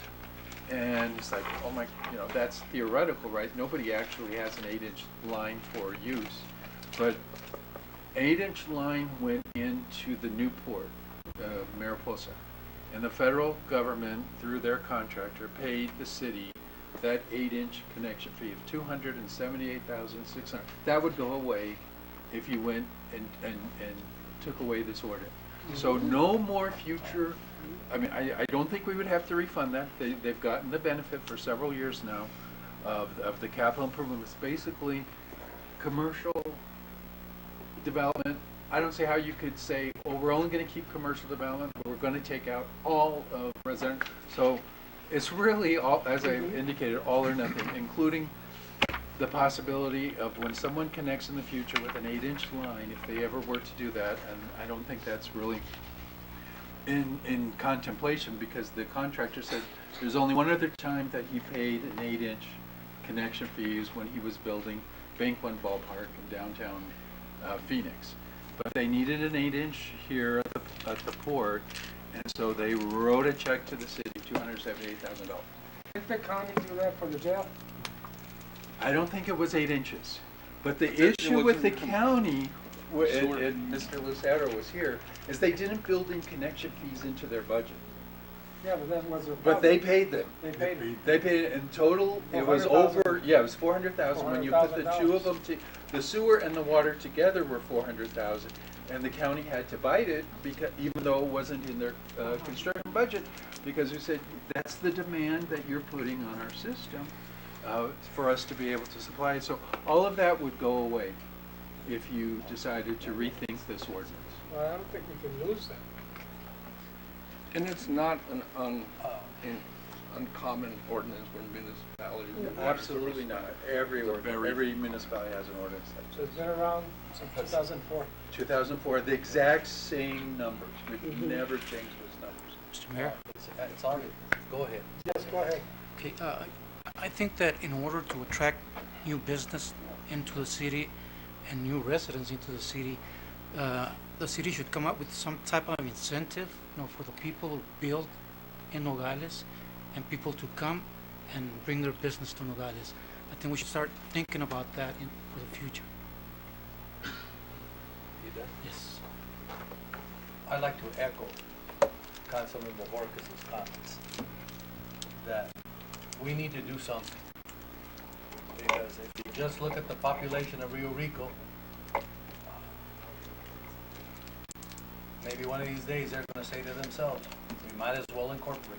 You never thought Sahuarita, and look at Sahuarita now. We need to do something to attract, even though hesitant. I agree with one point with Mr. Massey. Hesitant. And that is that we have to be fair to everybody. That I agree with, okay? We have to put it. And I do want to help Mr. Rodriguez. I understand what he's doing, but sometimes each one of us understand the constraints that we are in here sometimes. And I don't want to change the policy for an individual, but I would agree with Councilman Moore that let's look at this, and is there something out of line here? Why aren't we building more homes here on an annual basis? Why aren't we attracting more people to live in the city of Nogales? So maybe we can look at that and see that, and then come up to some conclusion. Because building homes, we talk about economic development, that is economic development. So we need to do something. We need to have some vision on this thing, some kind of a plan of what we want to do. Because if we're going to do what we've always done, we're going to get what we've always gotten. And we've gotten very little home construction here in Nogales. You know, one thing I think I don't think we should make a decision right now, honestly. Because I'm not prepared to make a decision right now to lose everything, and I would hate for somebody to come back at the beginning of the year and say, you know what, give me my money, give me what you owe me, because you just took away money from somebody and now give it to me, and you remove that ordinance, and you know, I don't want that. So I believe that we need to study this and be professional about it, and not only study it for the city of Nogales, but I want to know what Rio Rico pays. In Tucson, I want to know what Tucson pays. Sahuarita, Sierra Vista, Douglas. If they're all paying something that resembles ours, there's no reason why we should move. But if they come up with something lower than us, and Douglas isn't growing, and if they're paying that, so tell me if it's the right thing. You know, we talk about enterprise funds. You know, and then we talk about, you know, reducing the collection of trash, but we're still going to keep the $20, or raise the trash, and you know, we have to look at it, and the city has to be run like a business, and you can't run a business and so Mr. Arona, since you placed this on the agenda, would it be best if we sat down and have a complete study session just on this, and have every staff bring everything to us from all these communities? I concur. I think that's fair that we do it. So that we can make it a good decision. Yeah, no, I want to make a good decision. I just understand, and I think we're all empathetic with his position of Mr. Rodriguez, but unfortunately, we're kind of limited now unless we make a policy statement that's for everybody. And I think that would be something that I think we need to look at. I would like to see what other communities within the area here are charging, and then if they're charging what we're charging, fine. But if they're charging below us, then we need to adjust ourselves, because there's a lot of growth to the north of here, but not here. Well, let me just tell everybody a little story. That's before 2004. All right, when Marco Lopez was mayor, and I was the public works director. You remember Irvine Industries? Okay. When they closed up, Weiser wanted to come to that building, right? And I spoke to them. I went to Tucson, and Marco asked me to do that, and Marco was willing to waive water. We have a property tax, but to waive water and to waive other things and see what we could do to attract them. They were going to employ, I don't know, maybe 200 and some people. And everything was going smoothly. They were accepting everything, and I can't remember exactly how much they wanted to waive, if they were going to waive a certain percentage or a year's time or 2 years' time of water. sewer and trash. But they wanted property taxes also. And the county said no. So it went away. We lost the company. They wanted that type of incentive. I know Tucson does that. Tucson gives incentives with their water, their utilities, but they also have taxes. Well, they got the Rio Nuevo then. Yeah, so when you have, a packet that you can offer, of course, that's a great incentive to use. And we do have to, as like Vice Mayor Borges said, we have to have incentives to get, to be attractive. And not only for residential, but for businesses. But let's finish the year with this thought. Let's finish the year with this thought of let's come in January and figure this out and see if we can come up with something that we can, some incentive or some waiver that we can produce that can be fair and balanced and not lose out on, like Mr. Massey said, on revenue for the city. Let's work on it. And if it's okay with you, Mr. Romero, since this is your item. I concur, Mr. Mayor. Thank you very much. So we're going to. Yeah, I think, yeah, Mr. Kissinger, we need like 10 cities, what they charge, and that'll give us a very good idea. I suggest you pick these two, San Luis and Douglas, right? And then from there you go to Tucson, Sahuarita, and Sierra Vista. And Mr. Mayor, if I can Yes. just be heard on that,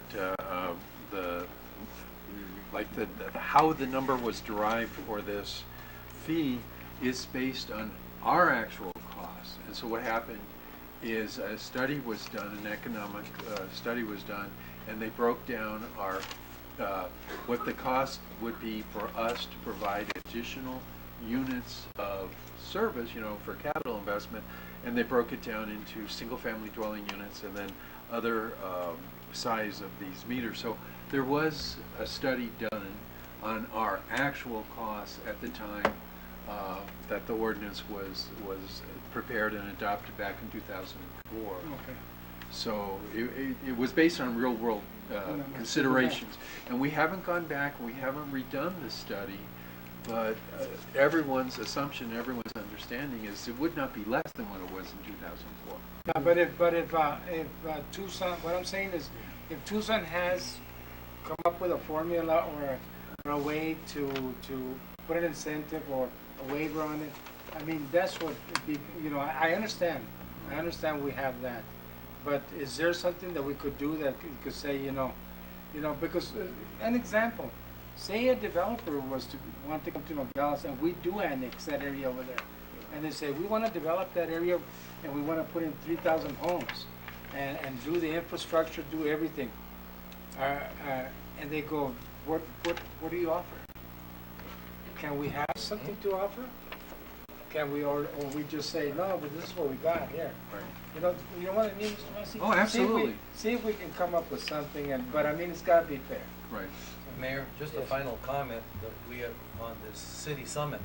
We attended a session with the city of San Antonio, and you should see what they do to attract building the homes, building the businesses there, and waivers that they make. And I asked the council person there, well, what about the other businesses that had to pay the regular price? How do they feel that these people are getting a break and they had to pay full price? They said, we explain it to them, but attracting more people in here is going to benefit them. So they have exceptions to it so that they can bring in, they're constantly bringing in people, bargaining with them so that they will build their businesses and their homes in the city of San Antonio. That's why San Antonio has grown so fast. We'll do that. Study session? We'll take it to there. All right, John? Yes, sir. So I got my directions. I will look at 10 different cities, analyze their water connection fees, put it together in a spreadsheet, and bring it back to you. San Luis and Douglas would be one of them. You don't have to do it in January. You can do it in February, so you can. Thank do you, it sir. on time. I appreciate that. I don't want to screw your holidays, John, or anybody's holidays, because I know it's going to be a good one. But it wasn't 10 different cities, was it? It was 2. No, Oh, did you ask? Two plus these others, Yeah. The Uh, two San border Luis, communities, Douglas, like and San Luis, then- Douglas, Rio Rico. Sahuarita, Rio Rico, Yeah. Tucson. Okay, Mayor, let's All move right, on. okay. All right, discussion possible action direction of city manager recruitment and background update. Mr. Thompson, you better cut it short. Look at what time it is. What's past my bedtime? Mayor, Council, good evening. To cut it really short, by Friday and the closing day, you should have 3 completed backgrounds on the top 3 candidates from the list provided. Okay. Those will be sealed in an envelope, dropped into your box. Aside from that, Friday it is. Okay, so after that, then we'll just schedule Mr. Kissinger, time if we accept. Should we, Mr. Massey, should we, once we get those 3 names, should we have, some type of meeting to discuss if we're gonna be comfortable with it? Or should we just go through a, interview process? What do you think? What my our recommendation, decision, too. yeah, That's I our don't think that's a. decision, No, no, but I was, yeah. well, I was saying because if you wanna get it, I mean, just look at them and say, No, no. what if I don't like them? Here's what, can I make a suggestion, Yes. Mr. Mayor? Mr. Mayor, we're planning on having a meeting on Wednesday, Okay, so, right? perfect. You will have your backgrounds on your top 3 on For next Friday. month, I'm not gonna be I here. will put on the Wednesday agenda, besides the paper, Say. I Yes. will put John, update for the city manager selection process, so Okay. you'll be able Are you to gonna be here digest the backgrounds and then give staff some directions on how you want to proceed. Okay, I think perfect. that might be a good course of But action. go ahead and say what you're. No, I'm just saying here, it's a surprise to me that next Wednesday, we're having a meeting, right? We're- 'Cause we're I'm having not a gonna be here housing Wednesday. meeting. Um, I What apologize. time is that meeting? Huh? 3. Great. Are you gonna be here? I don't know. Yeah, so you all adopted a policy that we would have a housing meeting Yeah, on the second Wednesday of the month? But I just wanna make sure that Mr. Councilman Henesian is here, because it's important that we all participate Oh, in absolutely, this decision. yes. But we'll have the paperwork on the 3 people beforehand. Yeah, You'll have it Friday. Yeah, but also, could you, Mayor, Yes. could you also make sure that staff brings to us, what are we gonna do afterwards? Are we gonna ask, are we gonna interview them? Are they gonna meet with the public? Are they gonna meet with departments? What questions are we gonna ask? Or can anybody ask whatever question they wanna ask? So I wanna finalize that though too Okay. now. All right. Because we should have this thing done with by the end of January. All right, Friday. Sure. Okay, let's do that. Okay, thank you. That was a short one. I like that. So, Okay. while we're on it, before I forget, Lefty corrected me, we're anticipating, the special meeting to be at 2:30, 2:30. right? And the housing at 3 next Wednesday. Okay, perfect. And this should be short, Mr. Henesian. So in case you're going to Los Angeles, Washington, D.C. Washington DC, San Antonio. you can prepare for your flight. Mayor, Yes. Mr. Times, were there any concerns of the background check of any of the 3? So far, none yet. I am waiting some returns on professional references. Okay. Those will surface some issues or concerns. May not disqualify an individual, but that's totally up to everybody. But nothing, Nothing No in the flags current- right now. No flags right now. okay, we're all. Okay. All right, going to number 7, orders. Consideration and possible action of order 2019-12-067. So move, Mayor. There a second? Second. Discussion. Give us a summary. Yes, sir. So,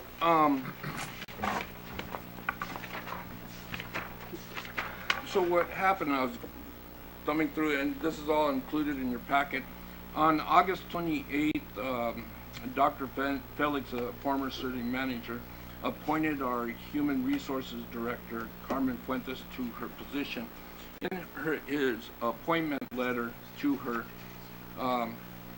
he indicated what her salary is and what her salary would be upon obtaining a bachelor's degree for a bachelor's degree. He gave her a timeline. to obtain that bachelor's degree. She met the timeline and received her bachelor's degree, I believe, in September of 2019. Therefore, this item is brought to you for consideration. The increase in salary from $73,525 annually to $81,601 was not included in this year's budget. So I don't have the budget authority to make this adjustment as written by Dr. Felix. So I'm bringing it back for your consideration to amend our salary schedules of our budget to include this increase. I checked with our legal department on ramifications of doing this or not doing this, and I'll let him speak to it since we're here. Since he's legal? Since I'm he's legal. Right, and, you know, there is a provision, of course, in our agenda that at any time you can entertain a motion to go in an executive session for the purpose of legal advice. But in a nutshell, and I'm comfortable saying this in public, that letter reads like a contract. If you do this, we will do that. And so the former city manager said to you know, Mrs. Fuentes, if you get your degree, you will get a salary increase. And that looks like it's arguably within his authority of his position to make that type of contract. And so I'm saying that this looks like it's something that should be done. Did anybody check to make sure that Capella University is an accredited university? Is Chief here? Is that where you got yours? Sorry. Just gotta make sure. Is there anybody besides the chief in here that we can talk to?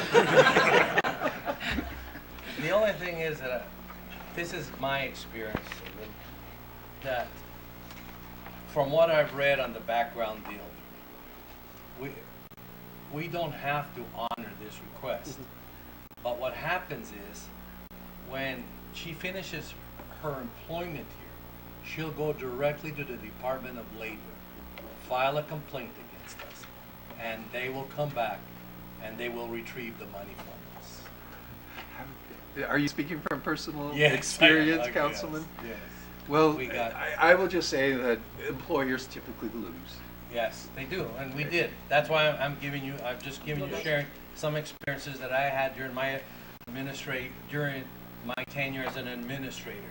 You know, they'll come back, they'll all say this, that's fine, because they know that when they leave this position, for all of those years, they go to the Department of Labor, and back here, the Department of Labor will order us to reimburse them. Because it's clear cut from the city manager. We will pay you this upon completion of this. And it's done. So I just want to bring it out. I don't like that we're making adjustments, but legally, the city manager did buy this.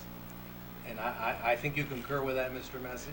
I do. I would be I more just- comfortable speaking in executive session, but I mean, it is what it is. And It is what it is, but if you feel that we need to go into an executive session, I'd be more than happy to do it. I think we've aired it Okay. pretty much right now. Then, Mr. Mayor, I call for the question. Before you do Mr. that. Mayor? Okay, go ahead.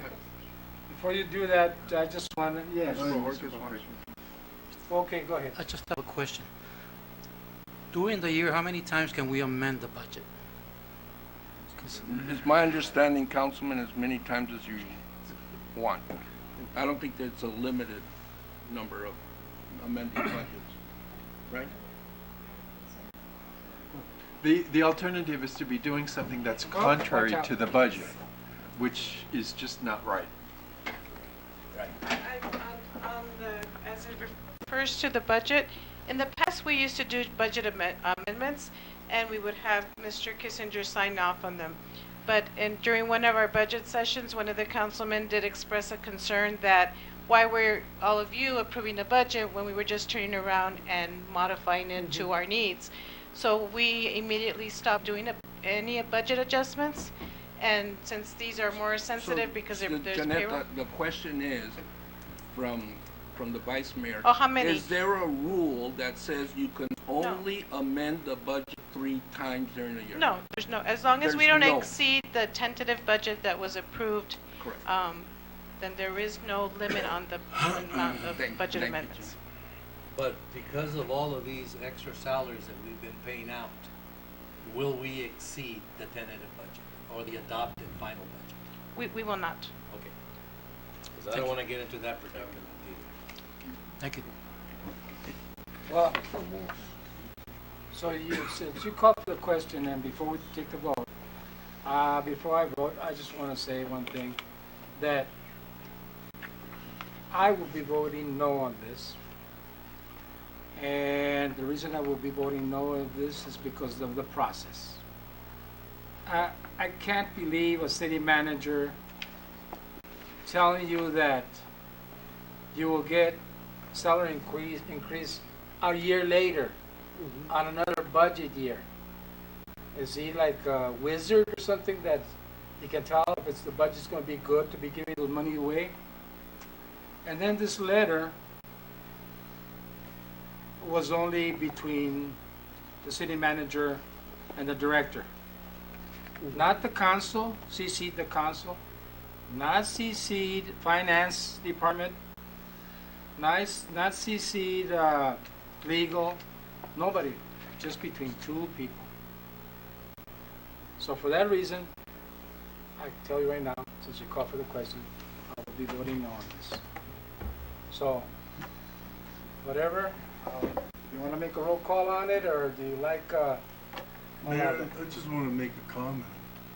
You know, under those circumstances, Mr. Massey, I don't feel that you gave us the right direction. I think that immediately we should have gone into executive session. And as a matter of fact, I would like to do that because I would like to express some comments on that. If you'd like to, we can do that. Motion like to to move make- into executive session. Okay, second on that, let's go into executive session.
Oh, by the way, pass these to them. Ready. You ready? We'll reconvene from executive session.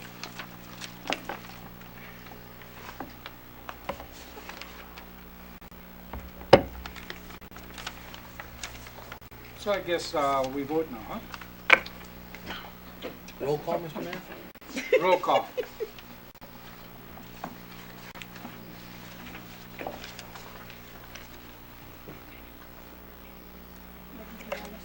Start with me. Roll call, Mayor. Nay. Mrs. Lopez. No.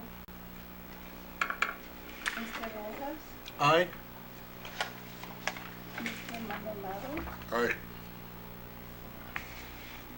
Mr. Barona. Aye. Mr. Venecian. Aye. Mr. Lopez. Aye.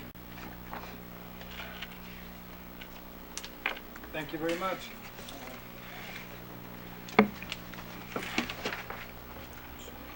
B, consideration possible action on order 2019-12-068.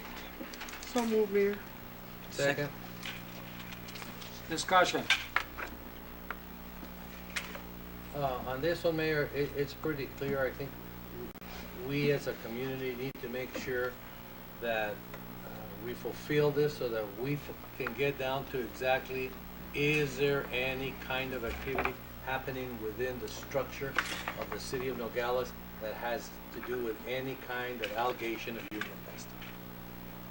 And we need an independent person to do that. I think that we should go with this, and let's find out. Let's get an answer to this. I don't want people in the state of Arizona to refer to this community as a union busting community. And do you believe we should pay for it?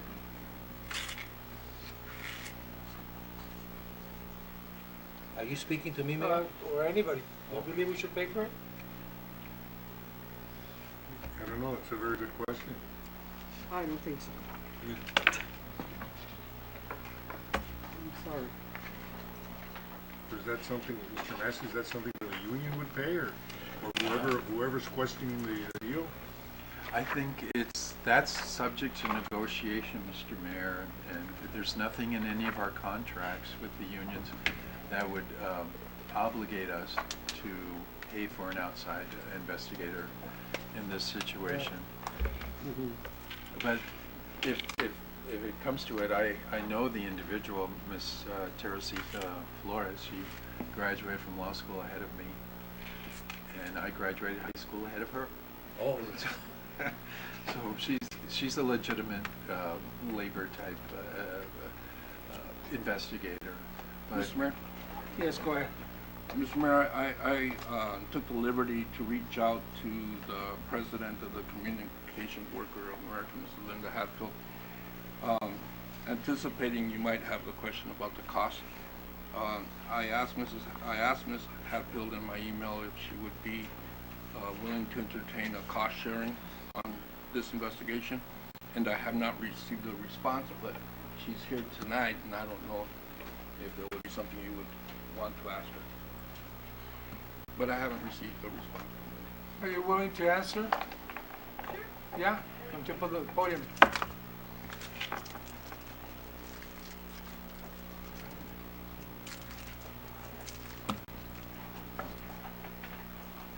I actually went, Linda Hatfield, CWA.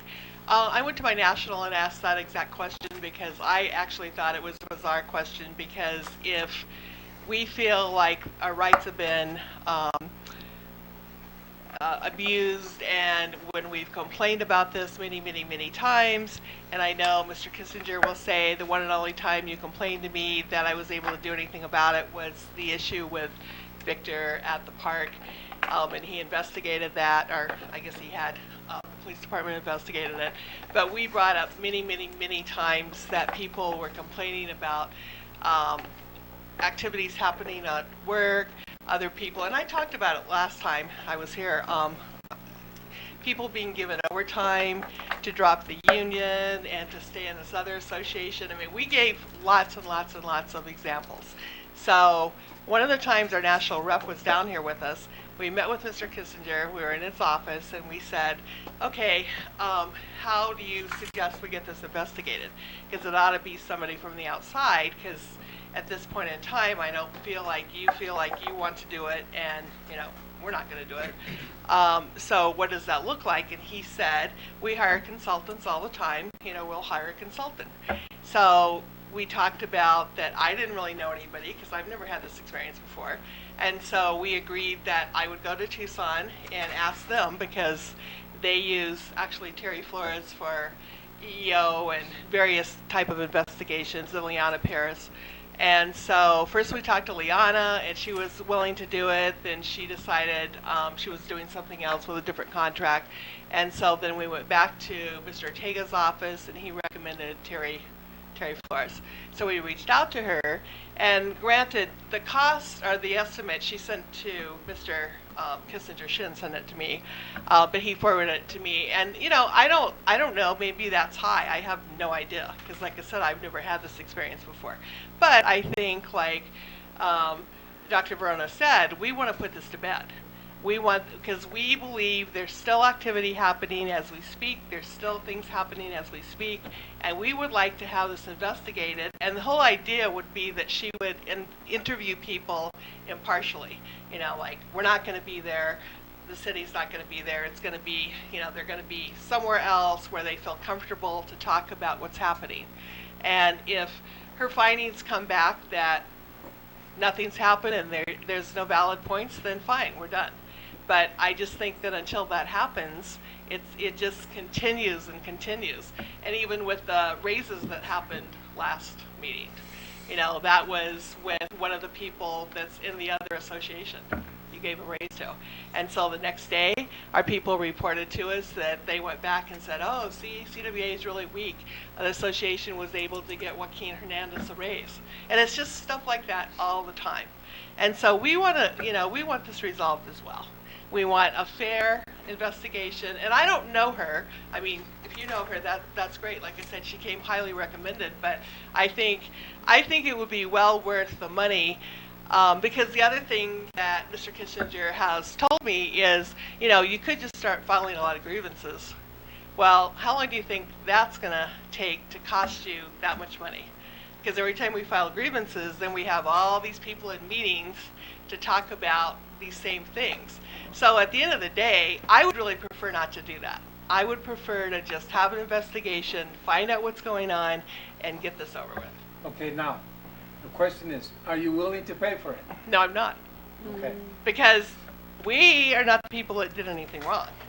But you We were want the complying by the investigation. rules. But you want the investigation. Right, because our members are telling us that their rights were violated. Okay. All right, thank you very much. Okay. Is there any further discussion? Yeah, I Yes, just go ahead. wanted to ask Mrs. Hatfield brought out a point right now, Mr. Kissinger, at the last meeting. I asked that you and the Human Resource Director go down to Public Works and explain to them what the purpose of the raise was, and that there was some discriminatory factors involved. Did you guys do that?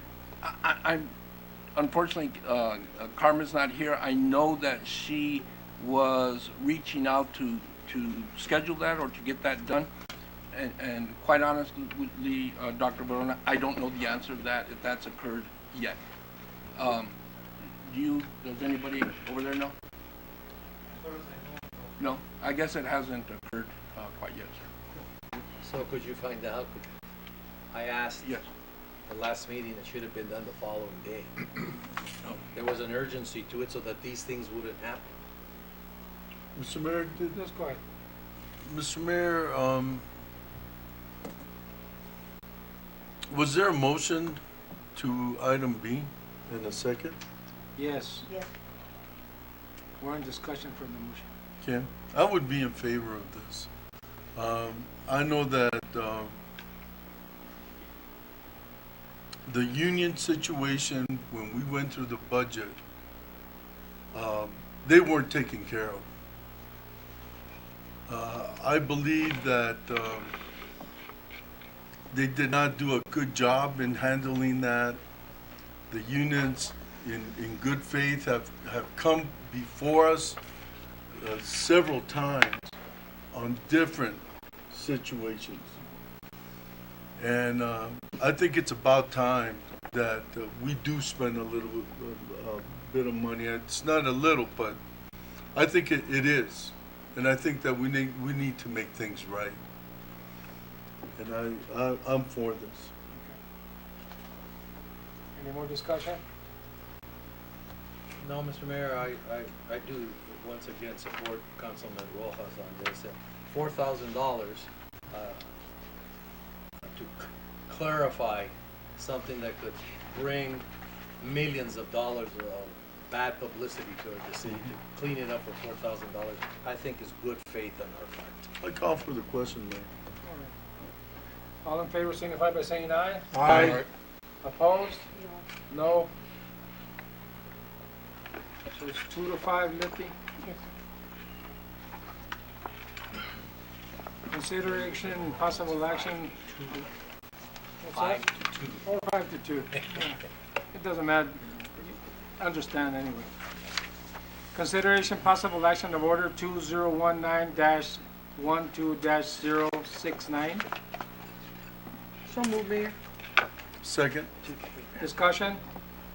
Mayor, the only thing that I had, just to make sure that we have clarity to this, is the wording in there that keeps referring to finance and finance. Finance will then forward it to finance. You know, we got ourselves into a predicament here. Can we clarify that word, Mr. Massey, as to an individual? If you're going to put finance director, fine, but just finance, using the word finance, who is finance? Who will be finance in 5 or 6 months? Right. And Mr. Mayor, and members of the council, I think we have another possible issue here, is which we have staff has amended and improved these procedures, and we're going to have to pass them out to you so that the better document is the one that is going to be considered. But that is a good point.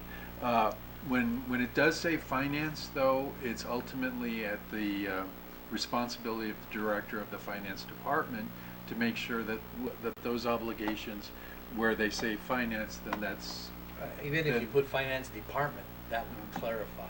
But Okay. just finance. I think we define, if you look at number 4, You got it number says 9, copying. it says finance director. Number 9 says finance director. Right, but Okay. where on number 4 there, it says copying the Nogales Finance Department, parentheses, finance. So when we use terminology like that, then any subsequent time you use finance that's capitalized, it means Nogales Finance Department. That's your interpretation. That's a common way of writing Okay. legal documents like this. Is that's like a definition. Okay. It's within here as a definition, but Mr. Mayor? Yeah. Yes, go Prior ahead. to you taking a vote on adopting this procedure for wildland billing, the copy that you have in front of you has been modified very slightly early this morning. And unfortunately, there was some miscommunications between myself and the city clerk on making copies of it and bringing it to you. But I think it would be very easy to explain the very small modification to this policy.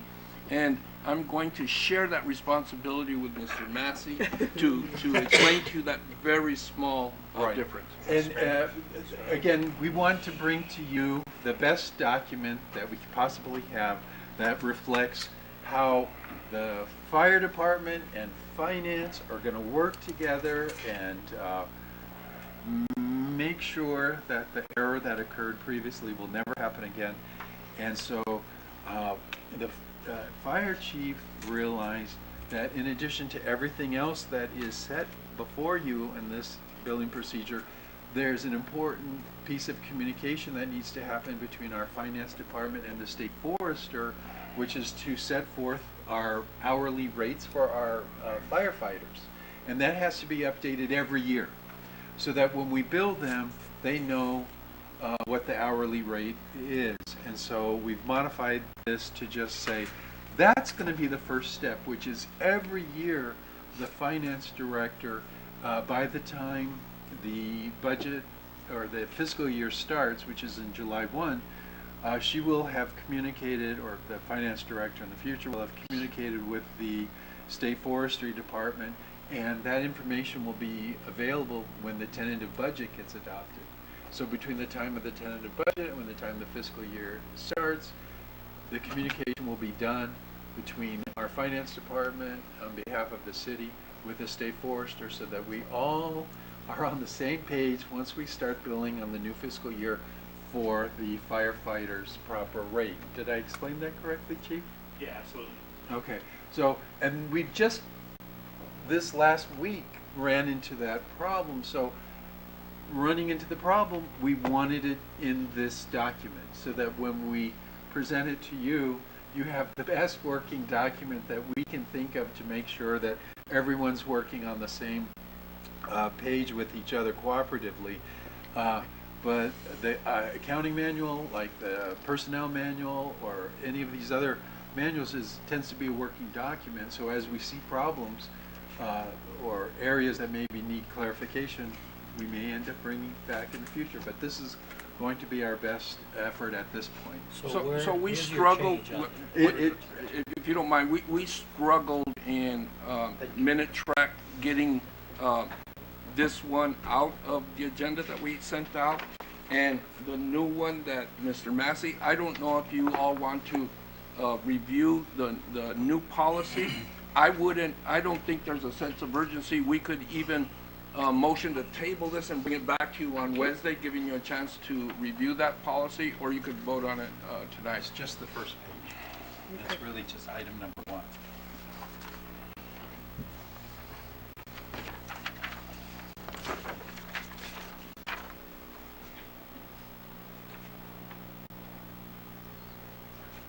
Only one, number 1. Only, I believe it's only number.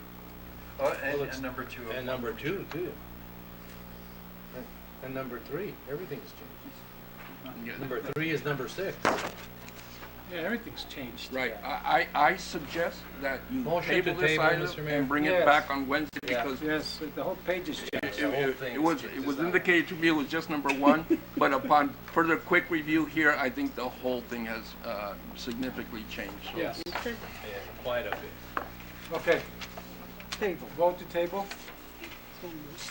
We have a first, second, third, fourth, okay. All in favor, signify by saying aye. Aye.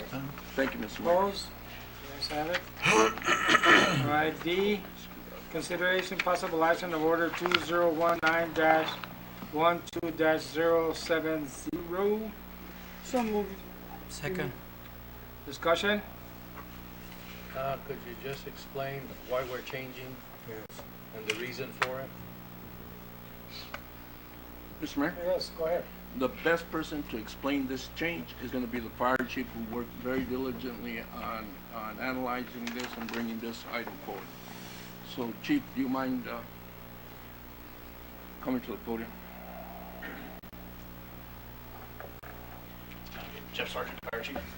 Mayor and Council, basically since I've been here, we've been through a process of evaluating pretty much everything that we do. Shortly after my arrival, I went over to our current billing agency and had some conversations with them and got some reports. After evaluating those, it looks like there are some areas for improvement. Also, with our evaluation of some of the changes you just saw in the previous document and needing to build procedures on billing and collections across the board, and also write-off procedures and those kind of things, it was best for us to go out and look at different agencies to see what they could do to help us with our ambulance collections.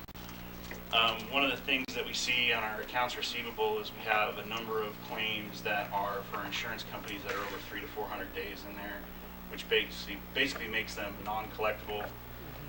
If they went to another company, like we had the wrong insurance information and hadn't gotten moved to that, we're past timely filing ability to collect that. So Just doing a quick evaluation of it, it looks like we are doing good collecting things that are relatively easy to collect. It's the things that take a little more work, and also private pay that concern me. So I went out and I talked to multiple different billing vendors, another local fire district, a company based out of Washington, and then a company based out of actually New York. It's called Digitech. That's the one I'm recommending. It is more expensive than our current billing. It's I think 3.5 now percent. It's 5.5 there. It increases a tremendous amount of transparency in the billing process. They actually have a really robust software that has the ability for us to log into and actually watch the claims processing procedures by the individual account if we chose to. In the brief discussions we've had about it, when I say brief, I mean brief about this part, not just brief in general. We can give access to different members of staff depending on what level of HIPAA training we do for them, and they can create dashboards to see how we are doing collecting and the percentages, how much money moves through there. The company out of Washington was basically 4.5%, but we had to pay for all the postage, and their processing wasn't as robust. Their contract didn't say specifically how many times, like this actually in contract says they would make X number of phone calls. They also agreed in their documents that if we change electronic patient care record software, they would create an interface between them. I'm not anticipating changing the PCR program. I think ImageTrend is fabulous. We're still learning to work it. It's very, very complex. So I'm not anticipating training that or changing that. One of the things that they do offer is actually education to our crews. If after they start evaluating our billing, letting us know what we're doing wrong or what we could do better. I think what this is going to do is actually push us to be a better supplier of information, because as part of that contract there is a stipulation that if we're not providing them clean and accurate information that they can renegotiate. It's a contract with basically a 120-day out clause.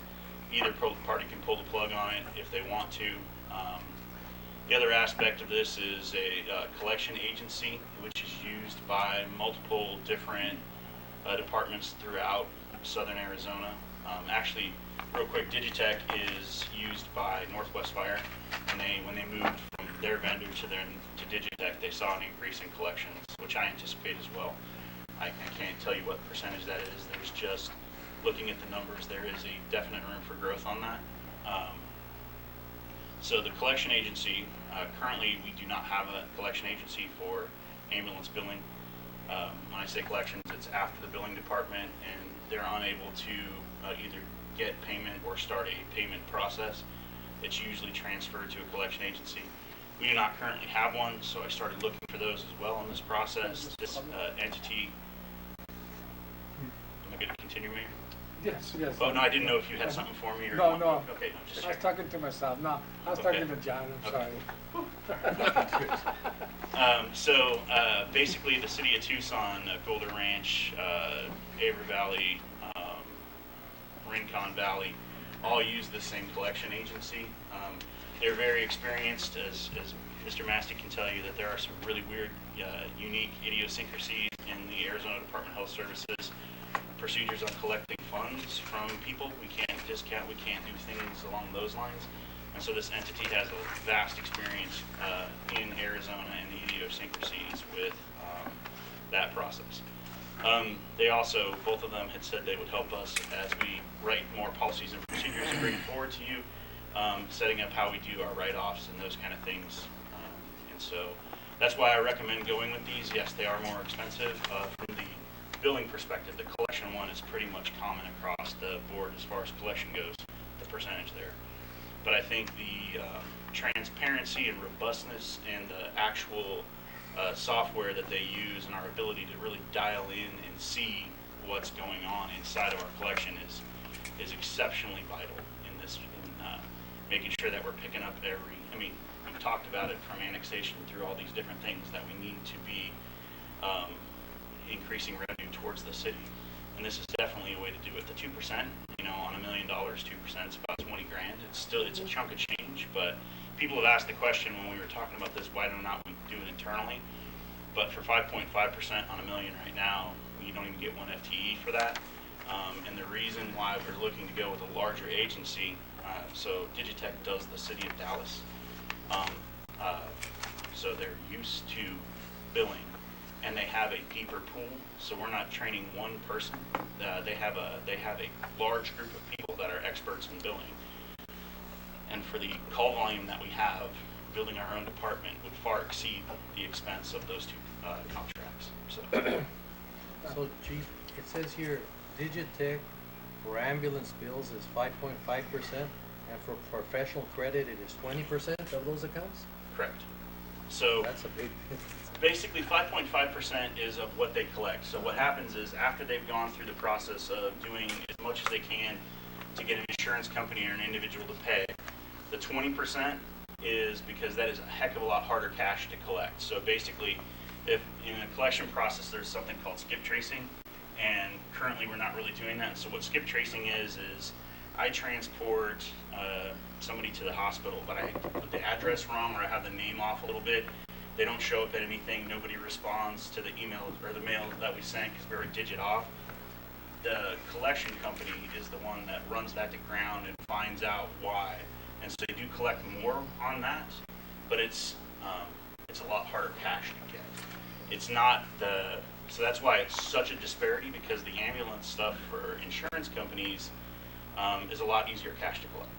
And what did Fry say about us not renewing contract? Our contract expires with them at the end of December and month to month, and we haven't had that conversation. They didn't even question. We haven't talked to them at all about moving. They don't know that. No. Oh, Mr. Mayor.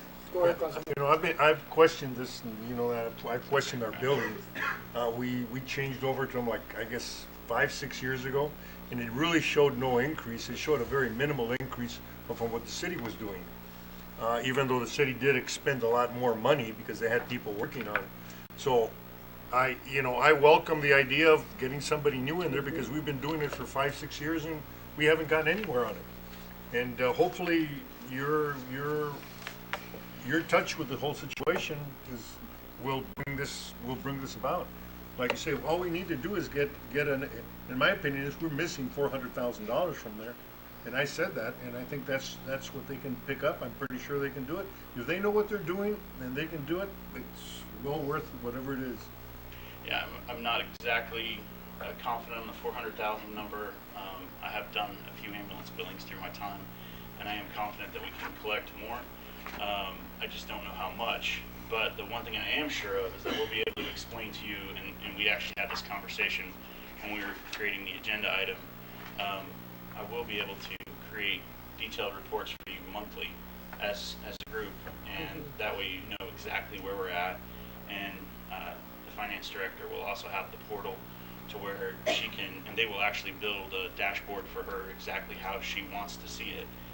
So she can keep a close eye on it too, because right now, and we've had that conversation from the get-go, is instead of it kind of being a three-legged stool with finance, fire department, and the billing company, it's kind of a really wobbly stool right now, and then at times she's only getting PDFs and of some very combined data and can't drill down in as far as she probably needs to be able to. And with this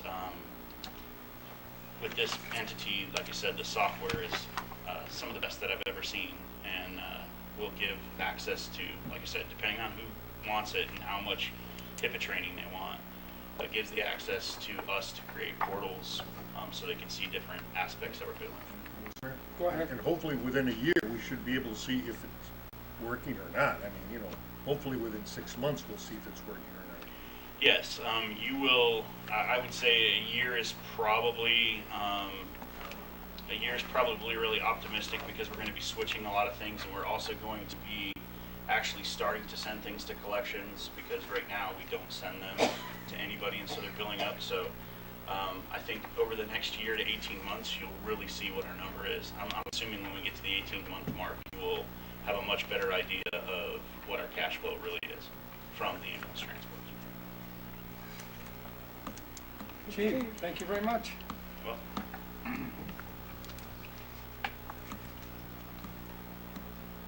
All right, all in favor signify by saying aye. Aye. Aye. Opposed? Ayes Thank you, have sir. it. E, the consideration possible action of order 2019-12-071. So move, Mayor. Thank you. Thank you very much. Discussion?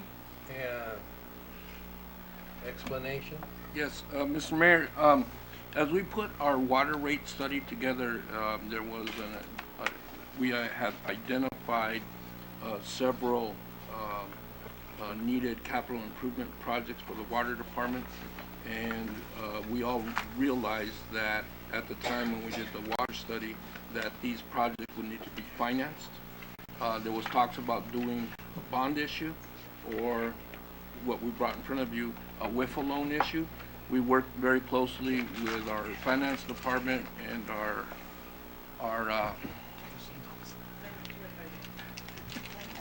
oh no, I was waiting because ¿Quieres un dulcito para Mr. Mayor, we'll take a Sorry quick about that. pause here.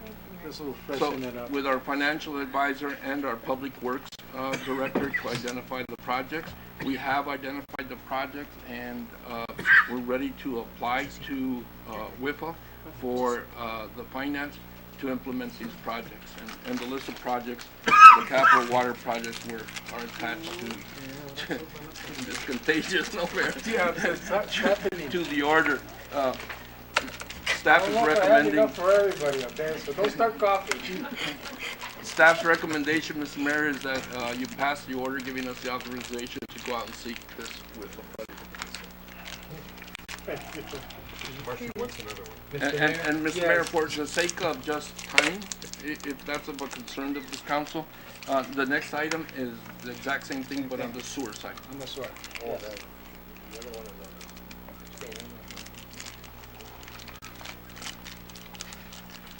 We have Mr. Vasquez is here to answer any questions, our finance director is here, and our public works director is here to answer any additional questions that council might have. No, I don't want them standing in the podium. None of them. It takes too long, John. Yeah, well then, I'm good with it. Let's go. Are we ready? Yep. We're ready. No, not yet, Mayor. No? Okay. Where does this fall when our former city manager used to tell us all the time that we needed to come up with, as part of the rate increases, that we had an obligation to do a $15 million water and sewer project to certain areas that we said we would replace those dilapidated lines. Is this what this is? Or am I talking about something different? Mr. Mayor? Go ahead. This is exactly what this is. The number might have changed a little bit after evaluating what the city can afford. And so we don't want to go borrow more money than what we can afford to pay back, and as the current funds are tracking. And that's why we got the advice and the help from Mr. Vasquez here to help us through that. So this is what staff is recommending, that we go out and borrow from WIFA to do at this time. Okay, because this, Mr. Mayor, you weren't here, but this became a big political football. Because then they came back and they wanted to make the rates, to lower the rates as a political thing all of a sudden, and well, nothing was accomplished, so I'm glad we're back on track with this thing now. Because this was one of the reasons, my understanding, I wasn't on the council then, but this was one of the reasons for raising the rates originally, was to do these projects, and they weren't getting done. You're absolutely right, and this council has asked us to go out and secure this funding and move forward on these projects, and that's exactly what we're doing tonight. Call for the question. On both? Can we Are do you that? motion You for can both? do that, Can we? because it's after 8:30, Mr. Mayor. Okay, But was the motion for both of them or for Well, one the of them? motion, well, Well, we're amending the motion to vote. or both. Okay, now, let's do, that'll be 70 and 71. No, 71 and 72. But who made the motion to amend? By consensus. Are you in a rush to get home? You in the doghouse? It's past my bedtime. Okay, let's make a motion.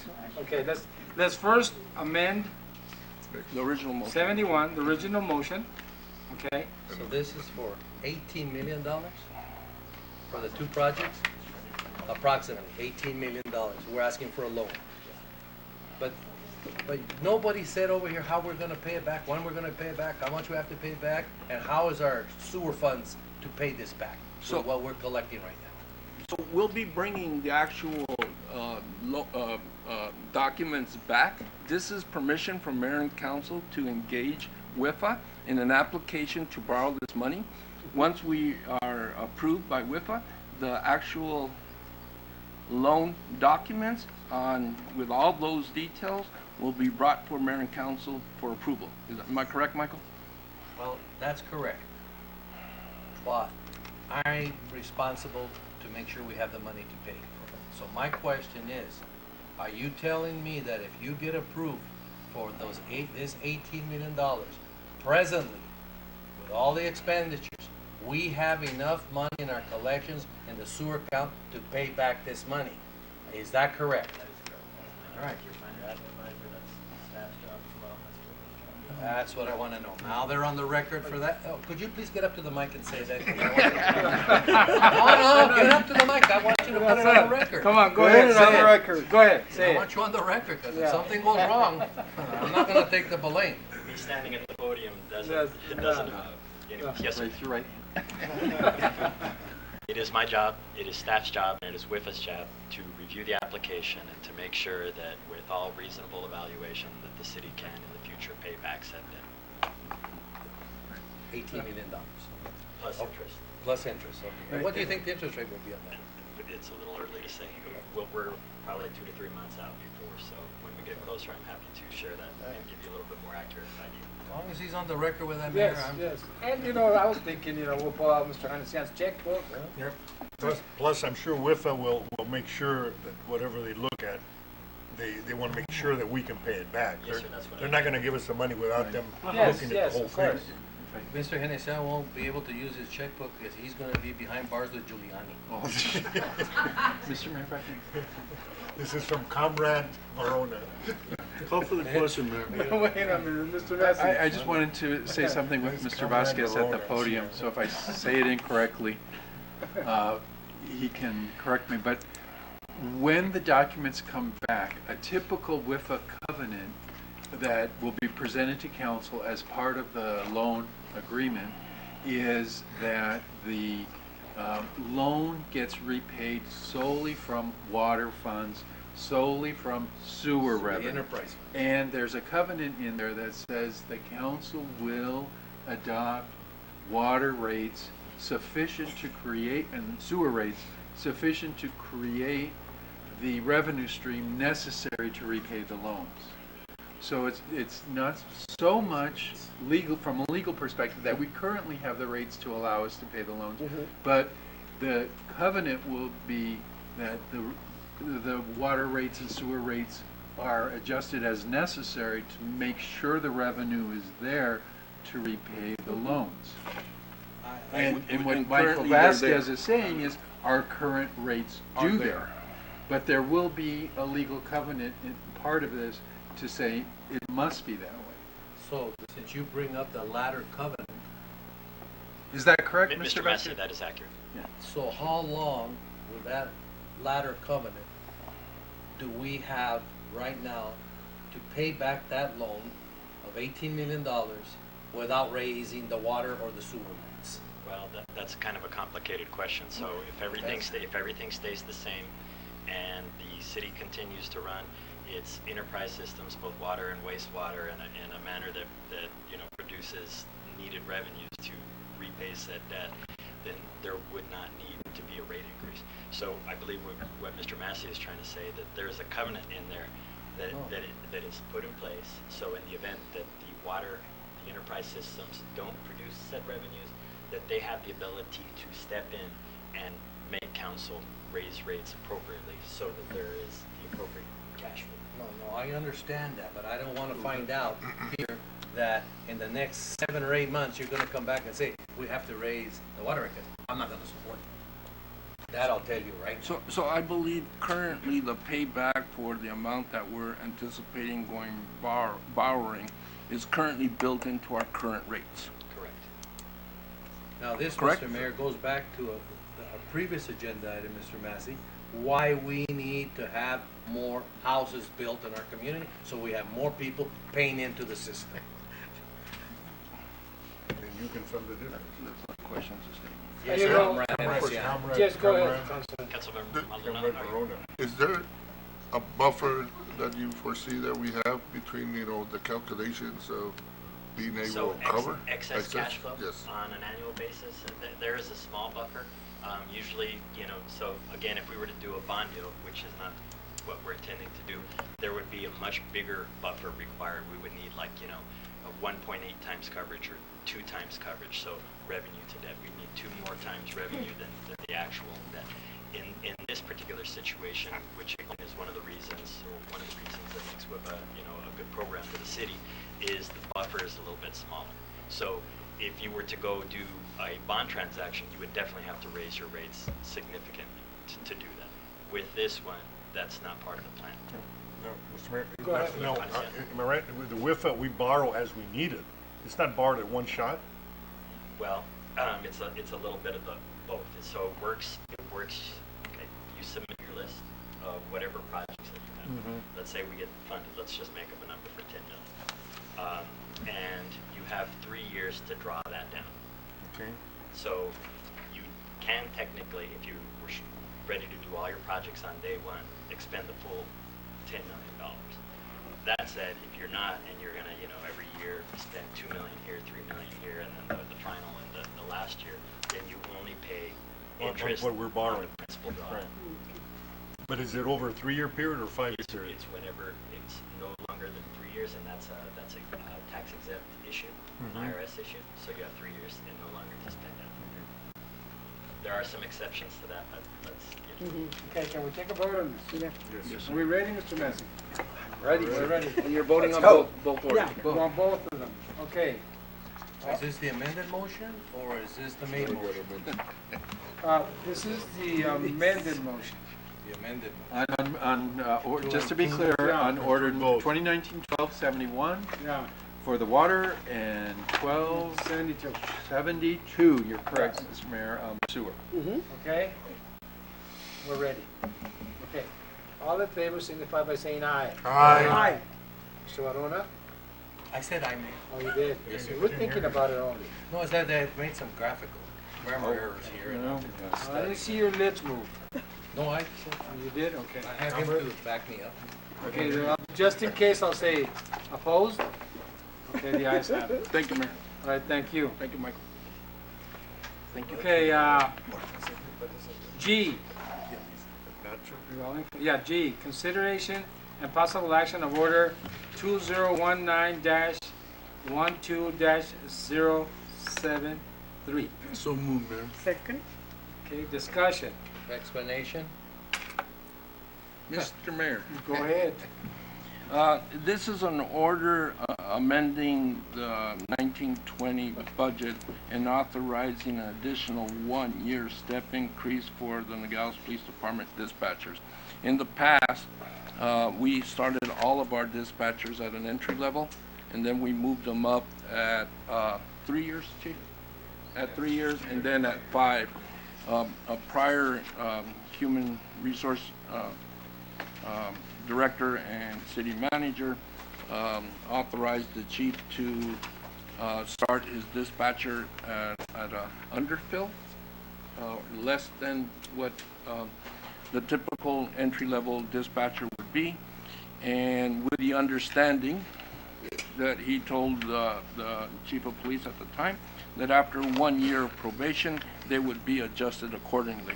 Unfortunately, this was not done in writing, and again, it was not done in the 1920 budget as it was presented to Mayor and Council. Thus, it's being brought for your consideration tonight to amend the budget to accommodate the one-year anniversary of these dispatchers. So we kind of need to get ourselves, Mr. Kissinger, in a policy statement now, because I don't want to continue doing this. So I can maybe help with that. I've asked our human resource director to go out and look and make sure that, because I'm just like you, I don't want to be bringing this to you either, to make sure that we don't have any other positions within our organization that would need some type of adjustment before the budget coming up in June, that we'll be approving at the end of June. And she has indicated to me that her review of it, this is the last. So that's what she told me. But at the same time, I realize this, but when we start working on our budget in January, and the final budget gets approved, we need to make a policy statement. There will be no more adjustments until the next budget session that we work on. So now if you forget, or whatever happens, you didn't pay attention during the budget meetings, then you're gonna eat it yourself. I don't want it brought back to us anymore. You guys make the mistake, you guys wait until the following time that we work on the budget to get it corrected. I don't want to do this, Mayor. We need to develop a policy statement on it. Please bring it at our next meeting and let your department heads know. You guys make a mistake, you're going to wait 1 year to correct that mistake. Everybody Yes. thinks now we have favoritos and all of that, and I don't. Were you gonna say something, Mr. Anderson? Yeah, I think very tough to dictate that for a whole year. I mean, we should send a letter to everybody there, the memo that you know, they get it together and do it. But again, somewhere along the line, something's gonna happen. So, you I know that tomorrow, not next month, not next week, tomorrow, if this passes, there'll be somebody at Public Works raise their hand and say, why not me? The previous promised me that I was supposed to get a raise. So I'm telling you this right now. Before we go any further, I am voting no on this because I can't take any more. Yeah, well, I'm kind of with you there, I can't take any more. These people should wait till the next budget. Or until we start working on the compensation report or whatever. But, That's a good point that you bring up, the mayor, the compensation. compensation. Somebody's gonna come out. Somebody's gonna come out tomorrow. And I don't care, the human resources director said, oh, I don't see anybody out there. No, somebody's gonna come out. And they're gonna come out and say, you know, the past human resources director said that I should be getting money after my but I don't know. But, you know, and it's hard for the human resources director or the finance director to come up and say, you know what, no, I don't think there's anybody out there. So these pop up because they were probably presented it to the fire chief, to the police chief, but like you say, Because they found out about the other exceptions yeah, that we yeah. And that's right. That's exactly right. So from now on, when these things come, Mr. Kissinger, it's gonna stop at your office. Don't bring them to us. And honestly, that's what I told Mr. Kissinger, that I wasn't gonna place these on the agenda. None of them I was gonna place on the agenda today. That I didn't wanna start the year with something like this. I wanted all of you to discuss this before the final, before December comes in. Because of what we're doing, Mayor, the city manager is supposed to stop these things, and now we're being the bad guys. Instead of it stopping with the city manager. That's where it should stop, with the city manager, not with us. It shouldn't be us that have to be saying no. So, you wanna vote on this, or? Well, just one Yes, more comment. Chief, Is there anything you have on this agreement or whatever you talked with back then, Mr. Felix? I can tell you it wasn't Mayor, Yes. Vice Mayor, council members. It wasn't Dr. Felix that did this. It was the prior city manager and the prior human resource director. And it was done arbitrarily against my advice. So what we're trying to get, and I'm thankful for Mr. Kissinger because of the institutional and historical knowledge he has of both the city and the police department. What I'm trying to do here is make sure that we're consistent with our step increases. Because we've been, over the years, we've been consistently inconsistent. And that's what we're trying to fix, Mr. Kissinger and myself. And so this is the reason we're bringing it up to your attention here. But it was an error that was made, not currently, but back in 2016 by two city managers ago and the prior, the prior human resource director. And again, it was against my will, but they did it arbitrarily, and here we are trying to put a Band-Aid on a problem that was caused 2 years ago by a different administration. But you didn't bring this to our attention during the budget hearing. No, sir, because the thing is, it was common practice, and it was fine with the prior city manager. Again, Mr. Kissinger, with the historical knowledge and institutional knowledge, we're trying to set a foundation moving from here forward to be consistent with our employees and our decision-making via policy and orders. But during the budget hearing, you talked to us about salary increases, including for yourself. You did not talk to us about this, correct? Correct, because this is common practice that we've done. I mean, I've been working here for 35 years as a dispatcher. I also went through a step increase. As a patrolman, I also went to a step increase. I can help you with it. Dr. Barona, it wasn't brought up in the budget. If it would have been brought up in the budget, and we would have budgeted appropriately for these two dispatchers once they completed their 1-year probation, I would have not brought this to you. Now to just signed off on it because you gave me the budget authority to take care of this in the budget. But it was not brought up in the budget. That's why, unfortunately, I have to bring it back to you now to request the amendment to the budget. In the past, there wasn't a request of mayor and council to change these salaries and amend the budget. This council was very clear, and I sat in the council chambers when there was very clear direction to the city manager that they didn't anticipate him doing that anymore. That you weren't in favor of the city manager making salary adjustments without mayor and council. Yes. That's why I'm bringing this to you for your consideration. And I agree with you, the buck should stop at the city manager, but it didn't.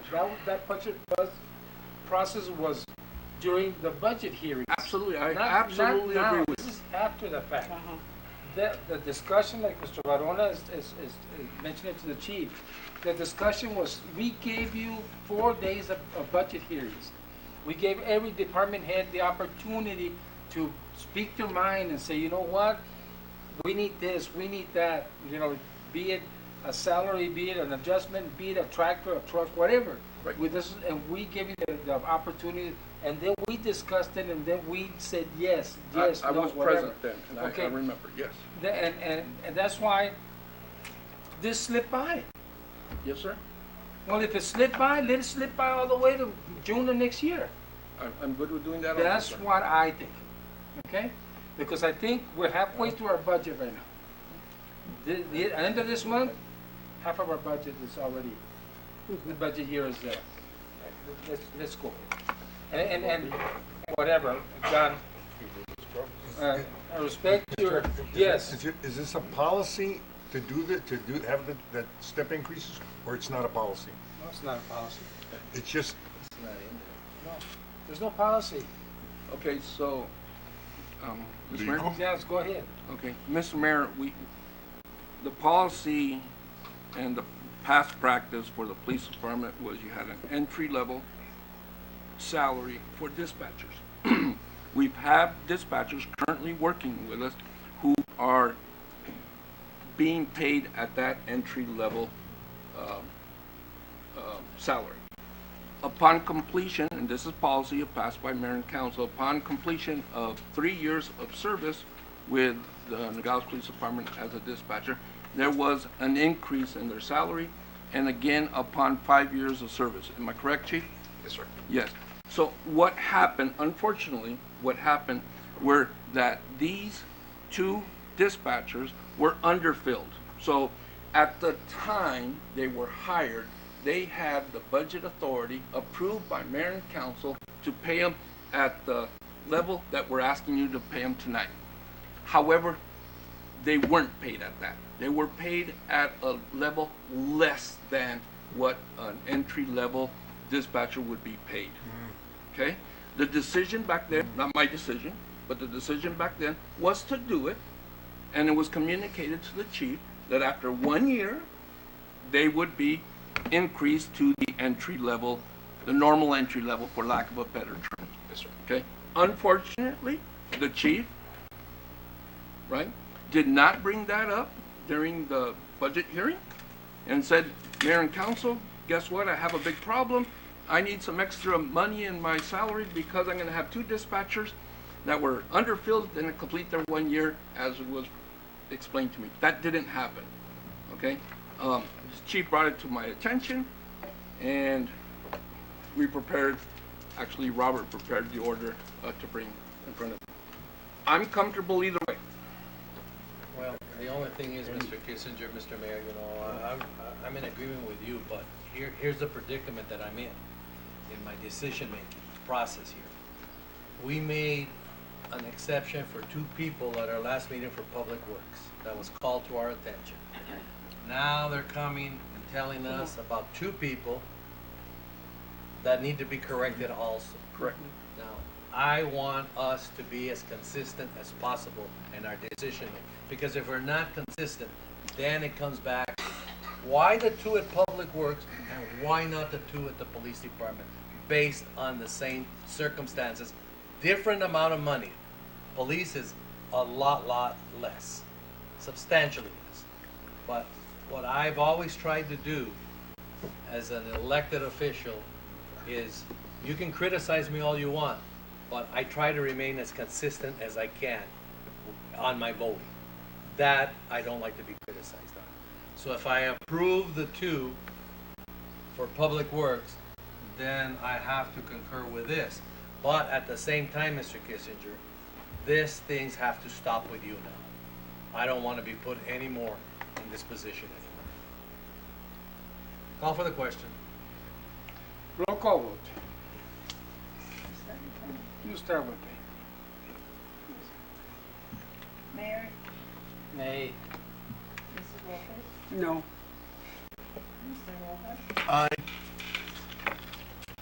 Mr. Caldonado, Aye. Mr. Carola, Yes. Mr. Venecian, Aye. Mr. Boboto. Aye. And I'm going to be consistent. Well, you know, yes, you are. Okay. You are. Nobody's denying that. But it's got to stop with the city manager. Yeah. They already worked. That's the problem.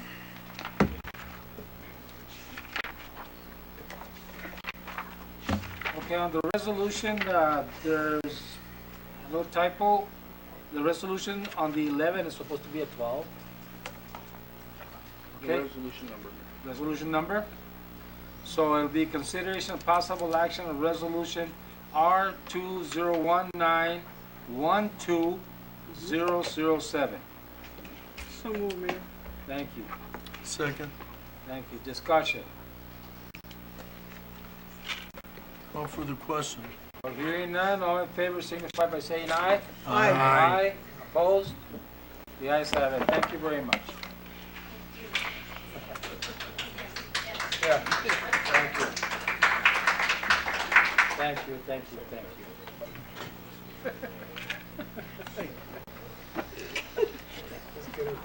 Yes, Mayor. She didn't do that for Will.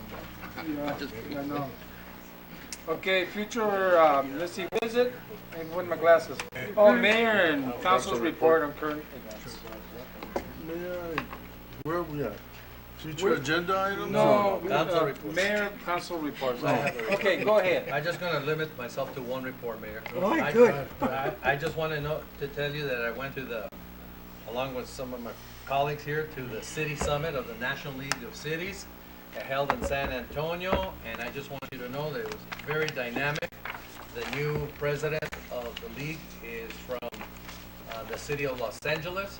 I attended, along with my members here, the session on smart designs create safer cities. I also attended emerging regulatory arenas governing for the future. Proactive pipeline assessment is a mayor and city council's best friend. Also attended preparing your community for the next economic downturn, which was very, very interesting what some cities are doing. And I also, we attended the municipal court group convening. Now that one I was very surprised. I gave the card of the leader to Lieutenant Thompson here to give to our municipal judge. There's no regulations for municipal courts. They're just starting through the National League of Cities to develop a municipal courts component. And I got to listen to municipal judges they were from Alabama, Mississippi, Louisiana, who want to start a group to develop criteria so that the municipal courts are more consistent countrywide now. And it's 2019 and there's no organization for municipal courts. I found that unbelievable. But Mr. Kissinger, I gave the card. If she's interested in getting involved, because I thought she's more than welcome to get herself involved in that. And I also attended along downtown development, which was also very interesting. And we also attended some sessions, and we had a nice marketing. He didn't go to anything. I also attended a nice marketing deal with the Arizona Cities and Towns reception, which was very good. I got to meet a lot of new mayors that are in there, city council people, and we exchanged a lot of good ideas. That's all, Mayor. I'll limit myself just Thank to you very much. Anybody else have anything to say? I want to hear what he attended at that. I don't think, he's gonna say Gato. No, I will say this. I did attend one for the low-income housing from Portland, and the city of Portland funded a $150 million bond issue to be paid by the property owners, and they were going to build 2,500 homes. It was going to cost them $495,000 each home, and they were going to rent them out for $1,200. That's low income over there, right? $1,200 a month. And if everything went well, they would eventually be able to buy those homes, right?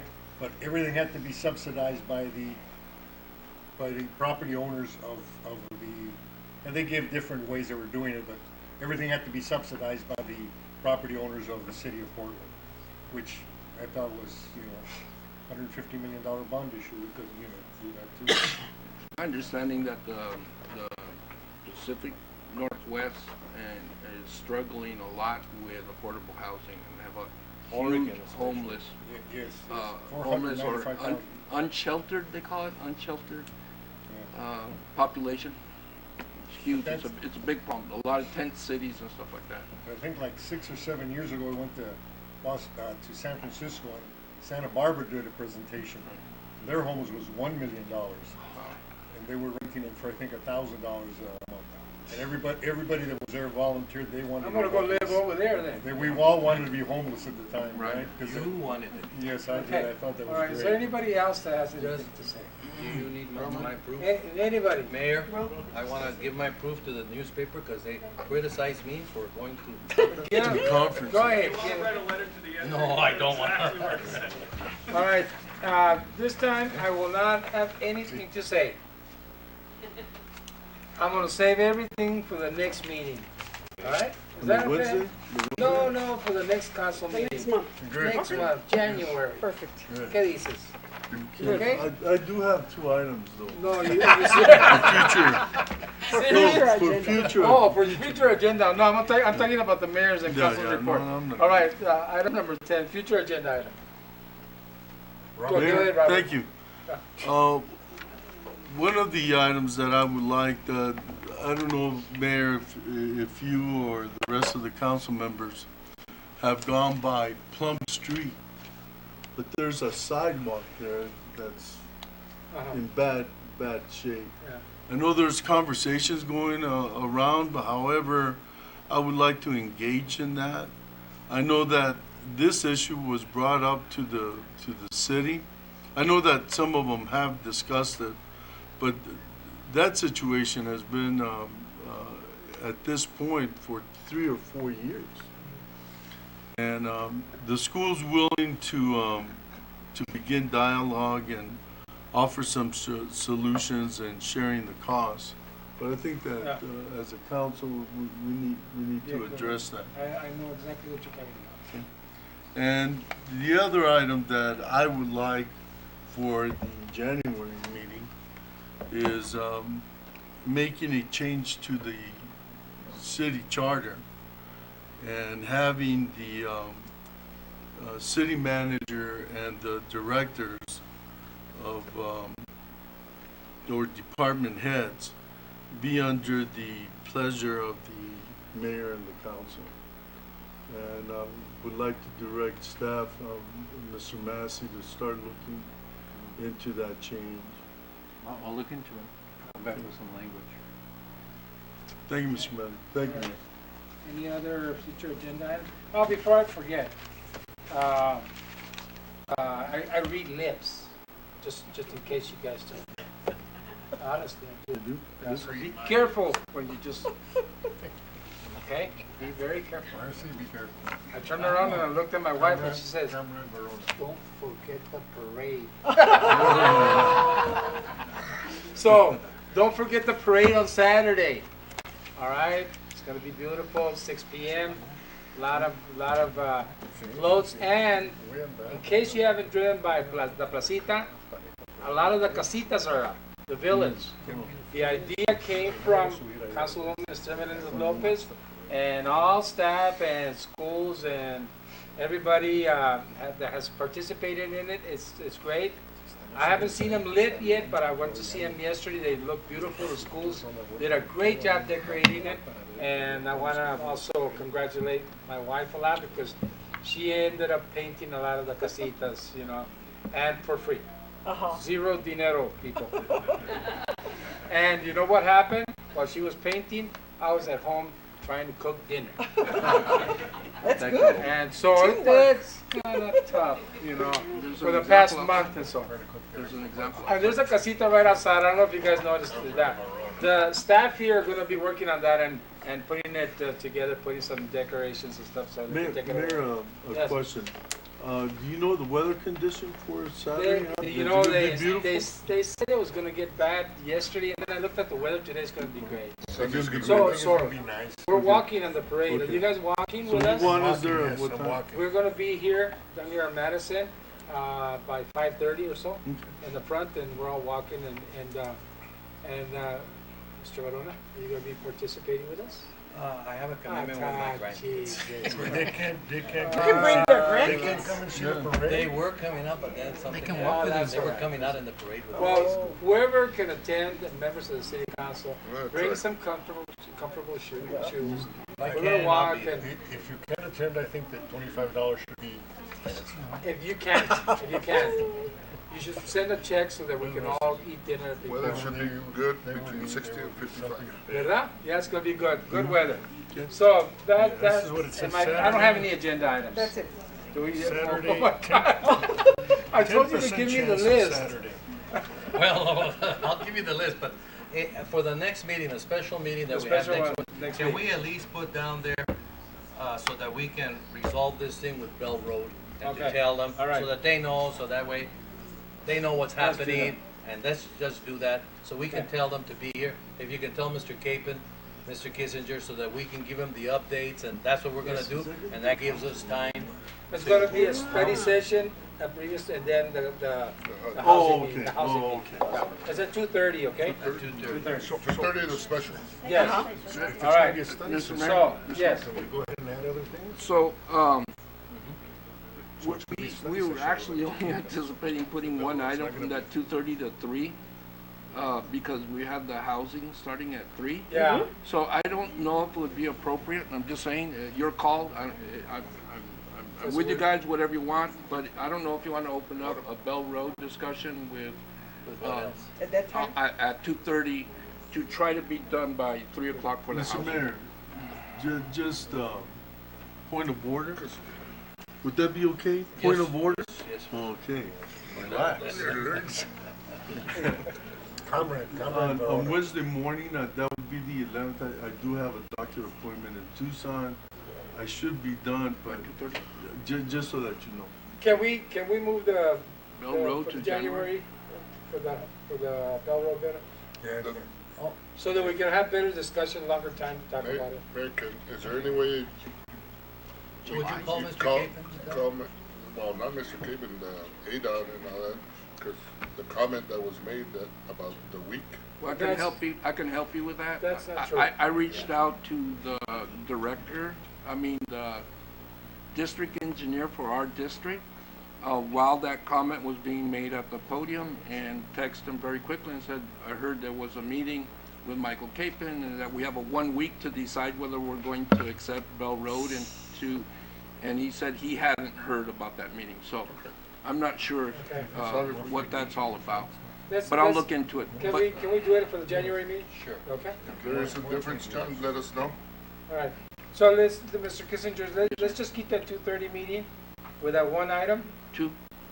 Yeah, we're gonna have that amendment to the wildland billing. Yeah. Just to get that done. Okay. And we can actually put that off to January. It's no big hurry for that, but I'd like to get it Yeah. done. But more important, I'd And like to then get we that have paper. the paver. Because we need to get that paper to do those Yeah, projects. the paver, we do need to do Right. that, and then, let's I keep wanna it to get those those two. projects That's done. okay? Yes. And then we'll have the hot meeting right after that. Okay, Mr. Massey, could you bring up an agenda item for the January meeting, just to authorize you and Mr. Kissinger and Mrs. Perales to begin preliminary work with the Knights of Pythias to take over that cemetery part over there? So, just to bring council up to speed, I wasn't anticipating Mr. Martinez making his comments, but I've had a meeting with Mr. Martinez already in my office and offered to meet with the owners of that property, the Knights of Pythias, and to negotiate with the city taking over that property.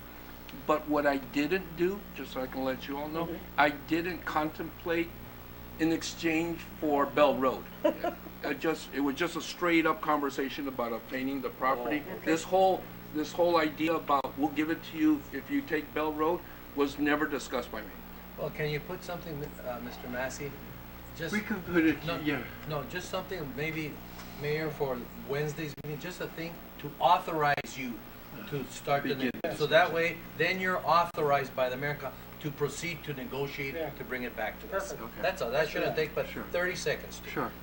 Also, when you get a chance, Mr. Massey, so we see if we can save some money here and work with the county and see if we can start a county library district. I noticed that several people are going into, if we start a county library district, we will save everything that we put out of our budget for the library.